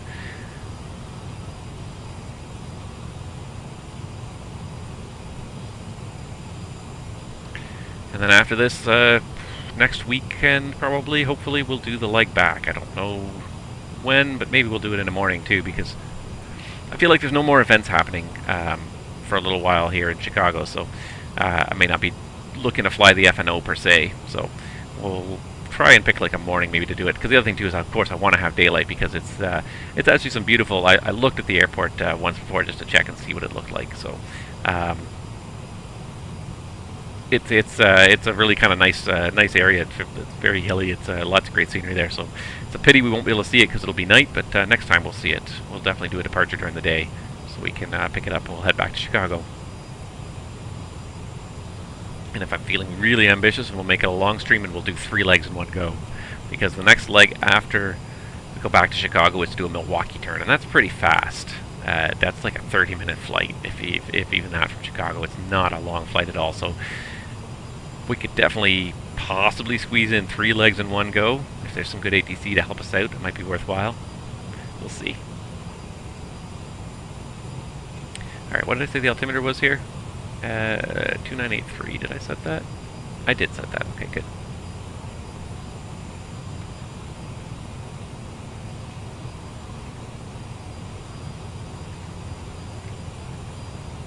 There's 290s, target speed for the descent.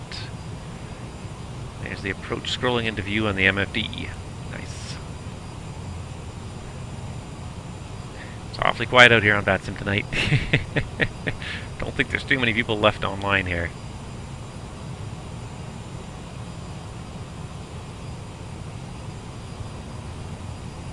Let's just check here and see.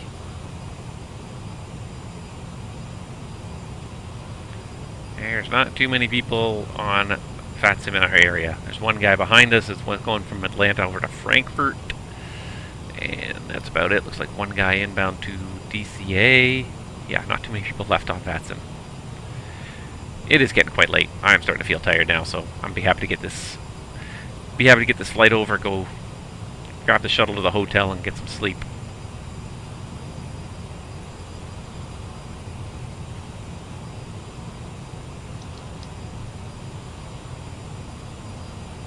I wish the weather radar worked, and it was really kind of nice to have that in the PMDG products. Have a working weather radar. You could actually divert around storms that you saw in the sim. I thought that was really super neat.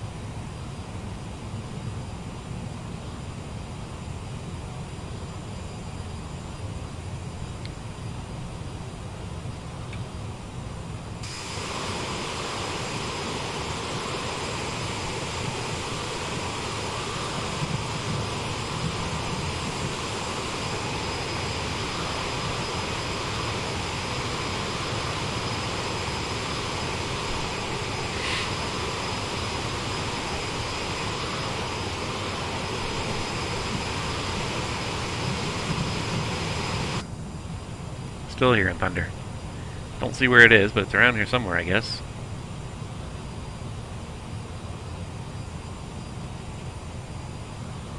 Unfortunately, I don't have an active weather radar, so I can't really do anything to avoid it because I can't really see it.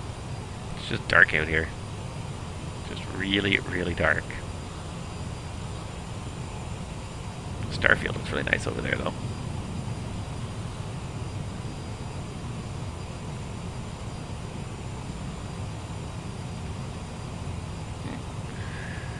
Looks like the total air temperature is already up to almost 10 degrees.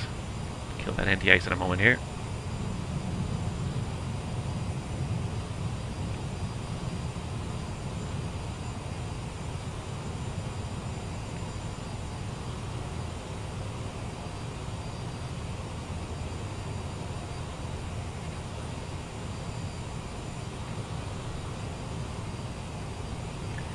Alright, given all this flashing lightning, we'll get the seatbelt sign on now. Could get bumpy at any moment here.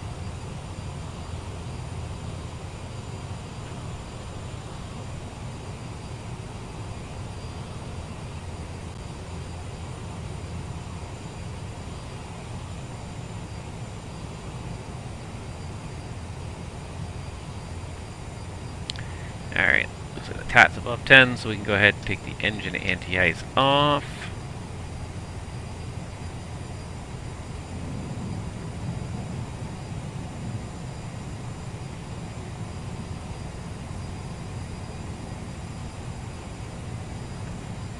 Seven minutes till we turn final.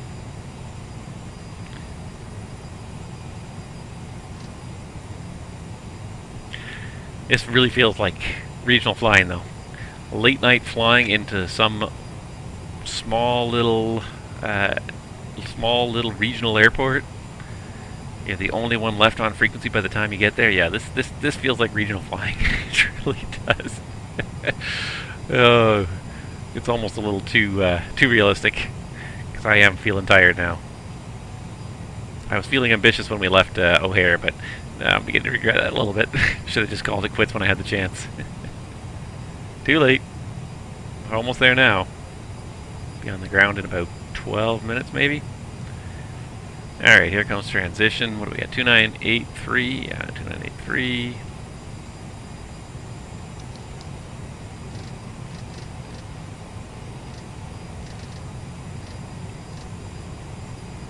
.2983.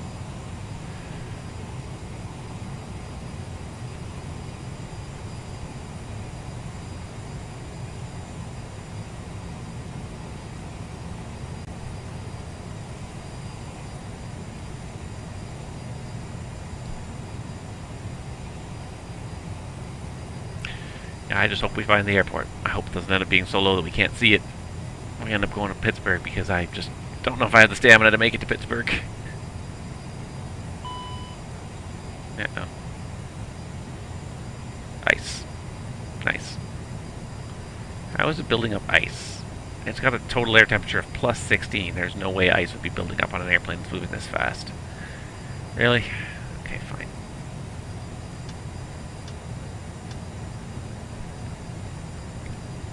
There, it's all on now. That's it. We have Tim, Todd, and Travis along with me. We're rating this landing. No pressure. Oh, thank you.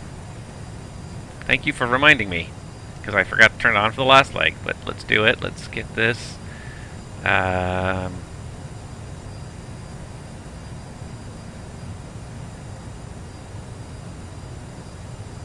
a second. How do I do it here? There it is.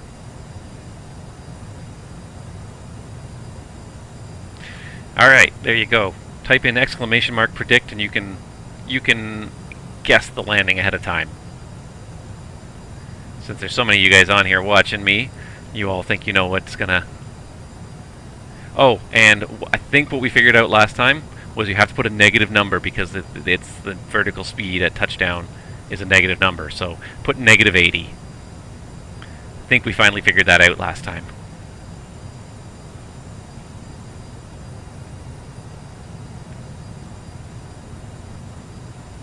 Minus 250, minus 340. Phil, you have very little faith in me. Is it because I keep saying I'm tired? Maybe I'm rigging the game. I almost forgot about that. I enjoy that Twitch bot. It's a fun little game, but I keep forgetting about it until it's too late almost. So thank you for that reminder.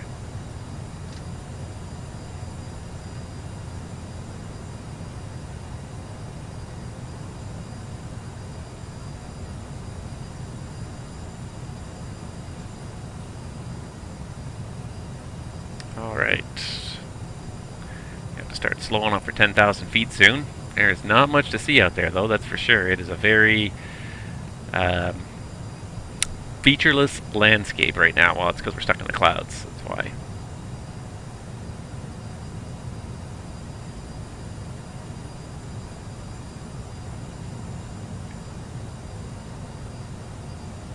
Alright, so let's start slowing up to the 250 below 10.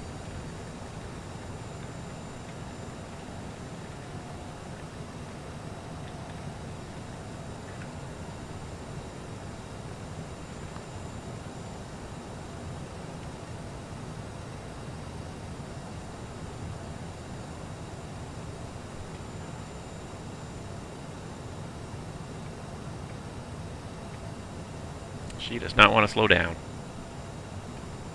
Need just a little bit of this, just to kind of help it out a little bit.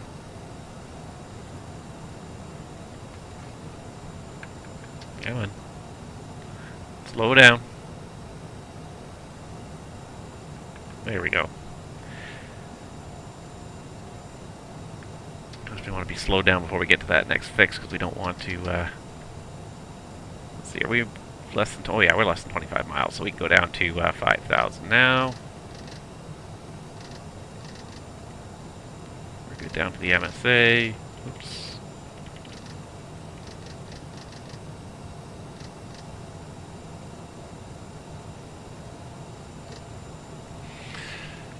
Charlottesville traffic, it's SkyWest 3122. We're approximately 15 miles east of the field. We're setting up for the ILS runway 03, commencing the approach in 2 minutes.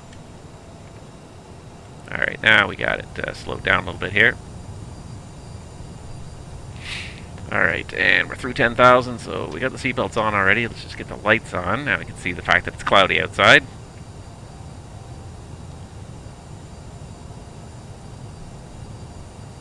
It's going to be interesting. Anyone think that we're not going to make it in? The last report was 1400 overcast. So, that being said, Microsoft Flight Simulator sometimes does weird things with the weather.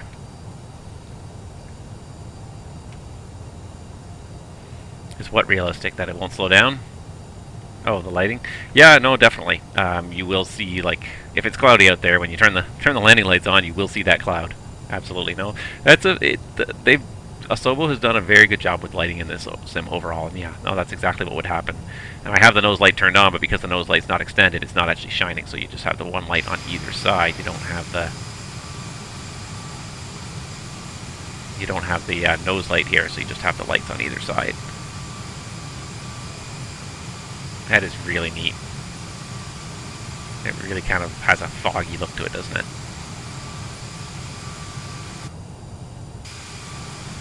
Take myself away for a second, just so, again, I'm always looking for a good external image. Nope, now we're out of the cloud. Yep, not what I meant to do here. Alright, I should really be paying attention because there's lots of stuff to do here as we're getting close. I should be getting this plane slowed down a little bit more here. Just gonna go ahead and flap 1.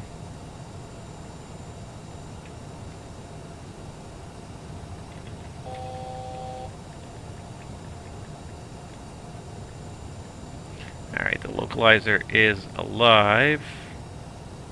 And it's going to level off here at 5,000, so that's okay. Let's target 190 here if we can. That'll make it a little bit easier.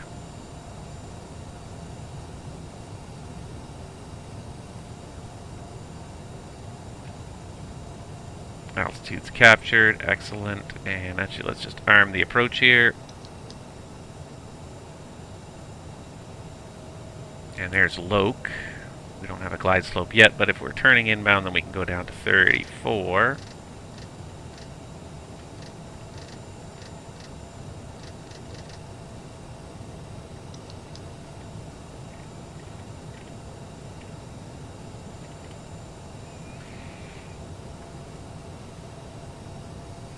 It overshot slightly, but we're doing pretty good here. No, we don't have 34 set yet. 34. There, now we got 34 set.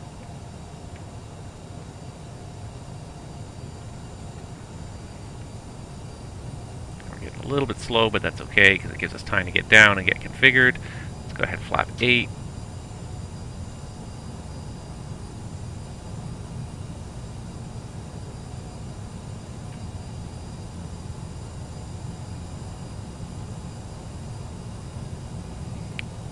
Should be getting a glide slope shortly here. I'm surprised we don't see a glide slope already.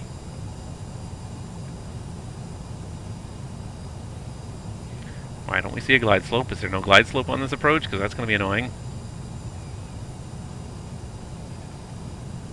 We have to fly this approach without a glide slope. Oh, no, there it is. Okay, good. And we're below the glide slope. Perfect. Perfect. Alright, looking good. So we'll just let it level off at 34 and then intercept the glide slope like this. Okay, good, good, good.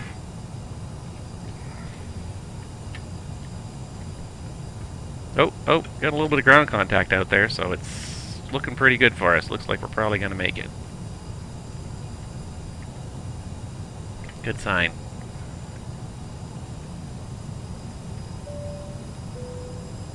Ladies and gentlemen, we are about to land. Please notify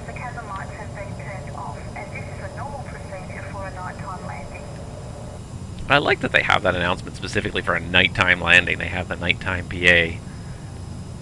That is pretty impressive. Alright, so leveling 3400. Here comes the glide slope.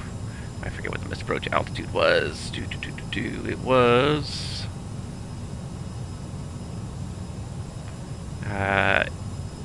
straight ahead to 2,000, then climbing right turn 4,000 to Gordonsville.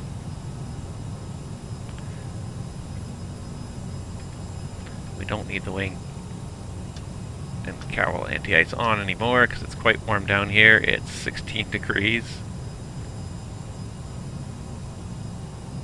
Alright, let's go ahead and go gear down and flaps 20.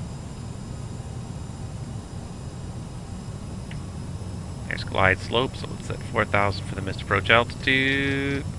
Oops, way too far.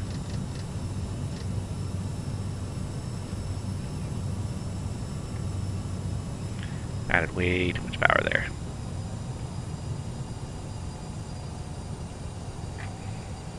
Alright, looking outside, looking pretty good actually. It's a little bit hazy, but we could definitely see some approach lights up ahead. Welcome to Charlottesville. Charlottesville traffic, SkyWest 3122 is a 8-mile final, runway 03.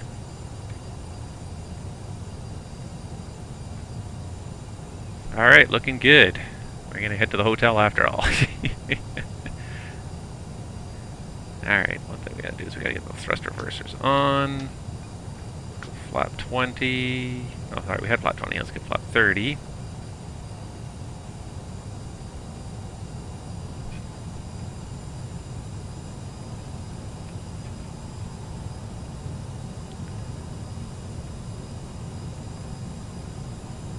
And let's go flap 45.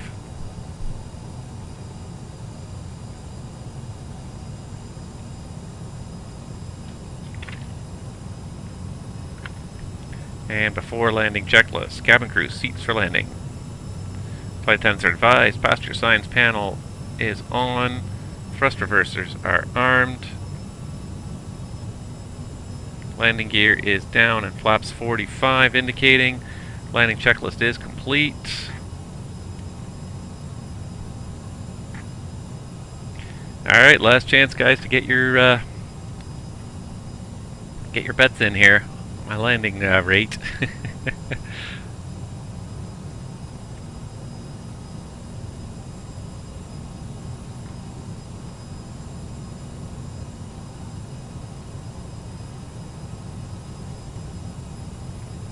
gonna let the autopilot fly this one because I'm feeling tired.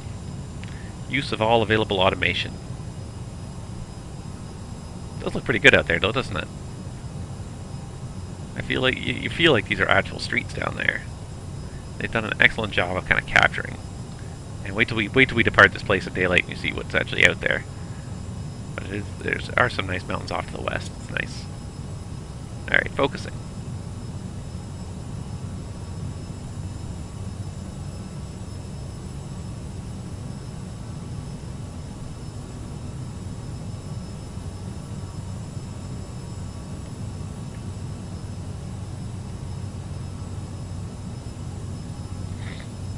Negative 268.5. You guys. 500. Alright. Autopilot's coming out. 400. 300. I always tend to shove the nose down in this airplane. I don't know why. 200. 100. 50, 40, 30, 20, 10.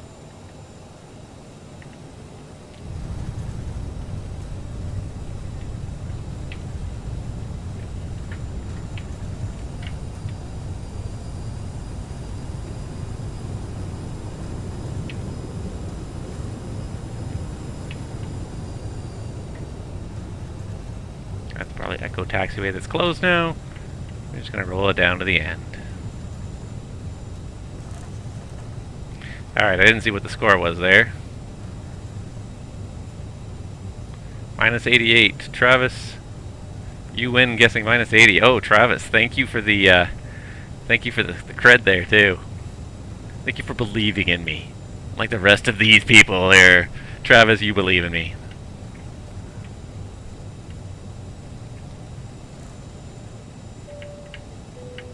Please remain seated until the Woo. aircraft has come to a complete stop.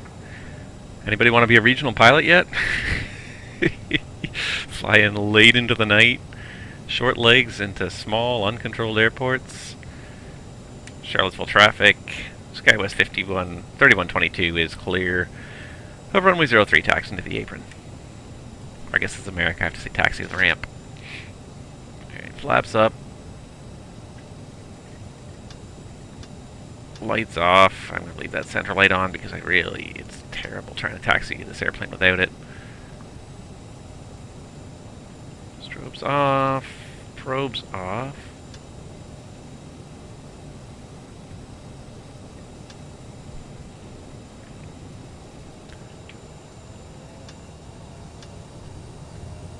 Reversers stowed.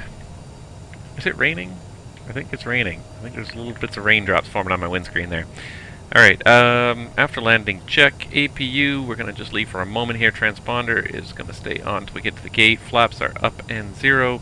Lights and strobes are set, and the probes are off. The after landing check is complete, and it's not very far to the terminal, so let's fire up that APU right now.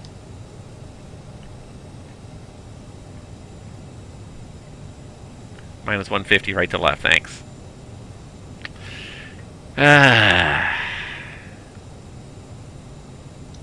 You know, it's so easy to sit at the other side of your screen and just criticize.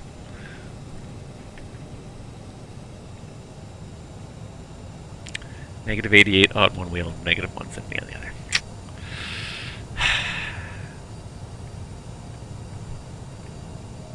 Yeah, it was a little bit of a roll on the touchdown there, and it's weird because you see it and you don't feel it, and that's probably the strangest thing to me about flying the sim is you see things you never feel. Your body feels these things. You're like, okay, I know what I have to do, but when you just see it, it takes longer to process. That's one thing I find. All right, APU's getting there. Let's see if we can find a. You spilled your gin and tonic, did you? Oh, I'm very sorry. I'll have to get you another one, sir.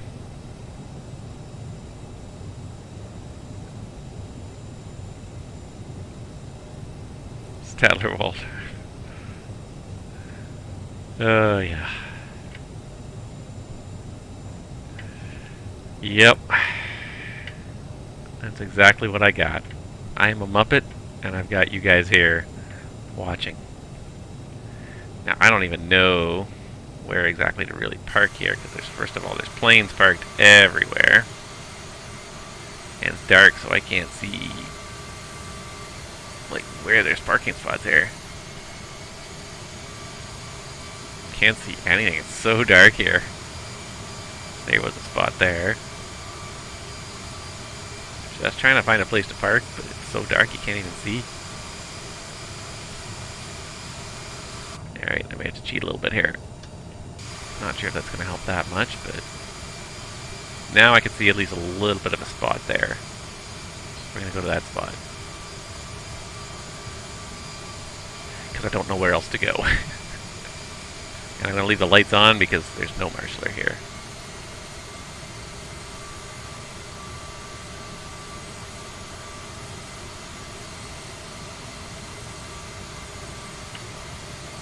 Nope. Vehicle suddenly sprang to life in front of us there. Yeah, no, I should have the lights off, but I'm never going to be able to see where I'm parking with the lights off. This ramp is way too dark. There's a bridge here. I wonder if it's going to work if I just sort of squeeze it in there. Alright, I don't know if this bridge is going to work, and frankly, I don't care at this point. Where's my dome light? There. Now I can see, yeah, we got the parking brake, good. Alright, and APU is available.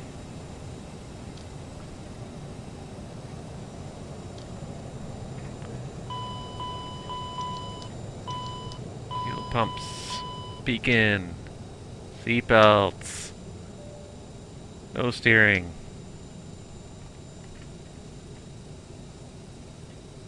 Alright, so we're just going to open that door, put the chocks in, and we're going to just see if this ship bridge will move.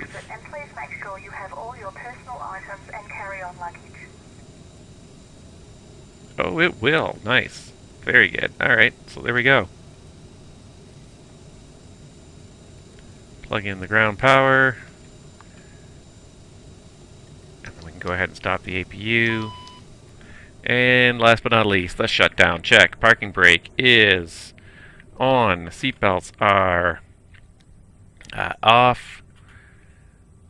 Thrust levers are shut off. Anti-ice is off. We'll get the windshield heat to go off as well now at this point. Fuel pumps are off. Beacons off.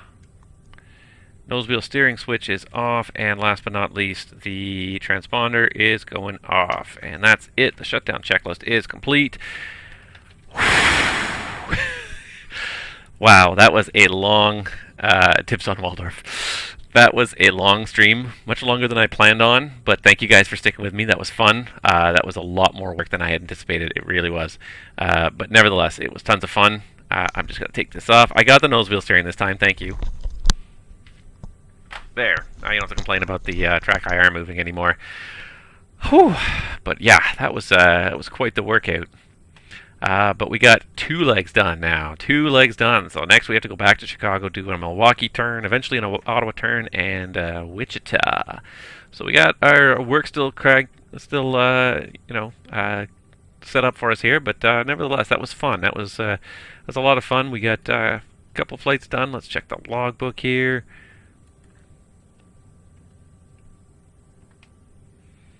But what did we do? We did, I guess we can check it on this page too here, can't we? We check on the flights page. How much did we do today, though? That was, let's see, departed. First one, 156 to 321, so that was about an hour and 25 minutes. And then this one was pretty much an hour and a half, just over an hour and a half. So good, over 3 hours in the airplane today. It's pretty good. Yeah, we made some good progress. I thought that was a pretty good touchdown, except for the roll there, but it's just weird. I'm waiting to feel it. I'm waiting to feel it. I feel it in the airplane. I don't feel it. Obviously in the sim, I just see it, so it's weird. I have a hard time dealing with it. But anyways, thank you guys. Thank you guys for watching. Thank you for flying, Travis and Phil, for flying that first leg. Sorry that I kind of left you in my dust there, but it was fun nevertheless. And we got to do our DCA flight one day. And yeah, stick with the channel if you are not already a subscriber, and I think you all are subscribers now. But if you're not, make sure you follow me down below. And probably tomorrow night we're gonna do some ATC live streaming, so we'll get that on tomorrow night. So with that in mind, I think I'm gonna head to bed so that I'm well rested for tomorrow night. But that was fun, yeah. If you guys want to, I'm planning to control in Toronto tomorrow night. Hopefully it'll be a nice busy evening, starting around the same time, 01 Zulu, or just shortly thereafter, maybe 0115. But anyways, come to Toronto, fly, enjoy, and in the meantime, thank you guys so much for flying with me. That was tons of fun. Sorry that the stream's so dark. It's just the nature of night flying, but next time we'll definitely get a daytime stream, and you'll see better what's going on. Still have the lights on. Not a good pilot. Anyways, I don't care because I'm going to bed. Have a good night, guys. Stay safe and healthy out there, and we'll see you guys real soon.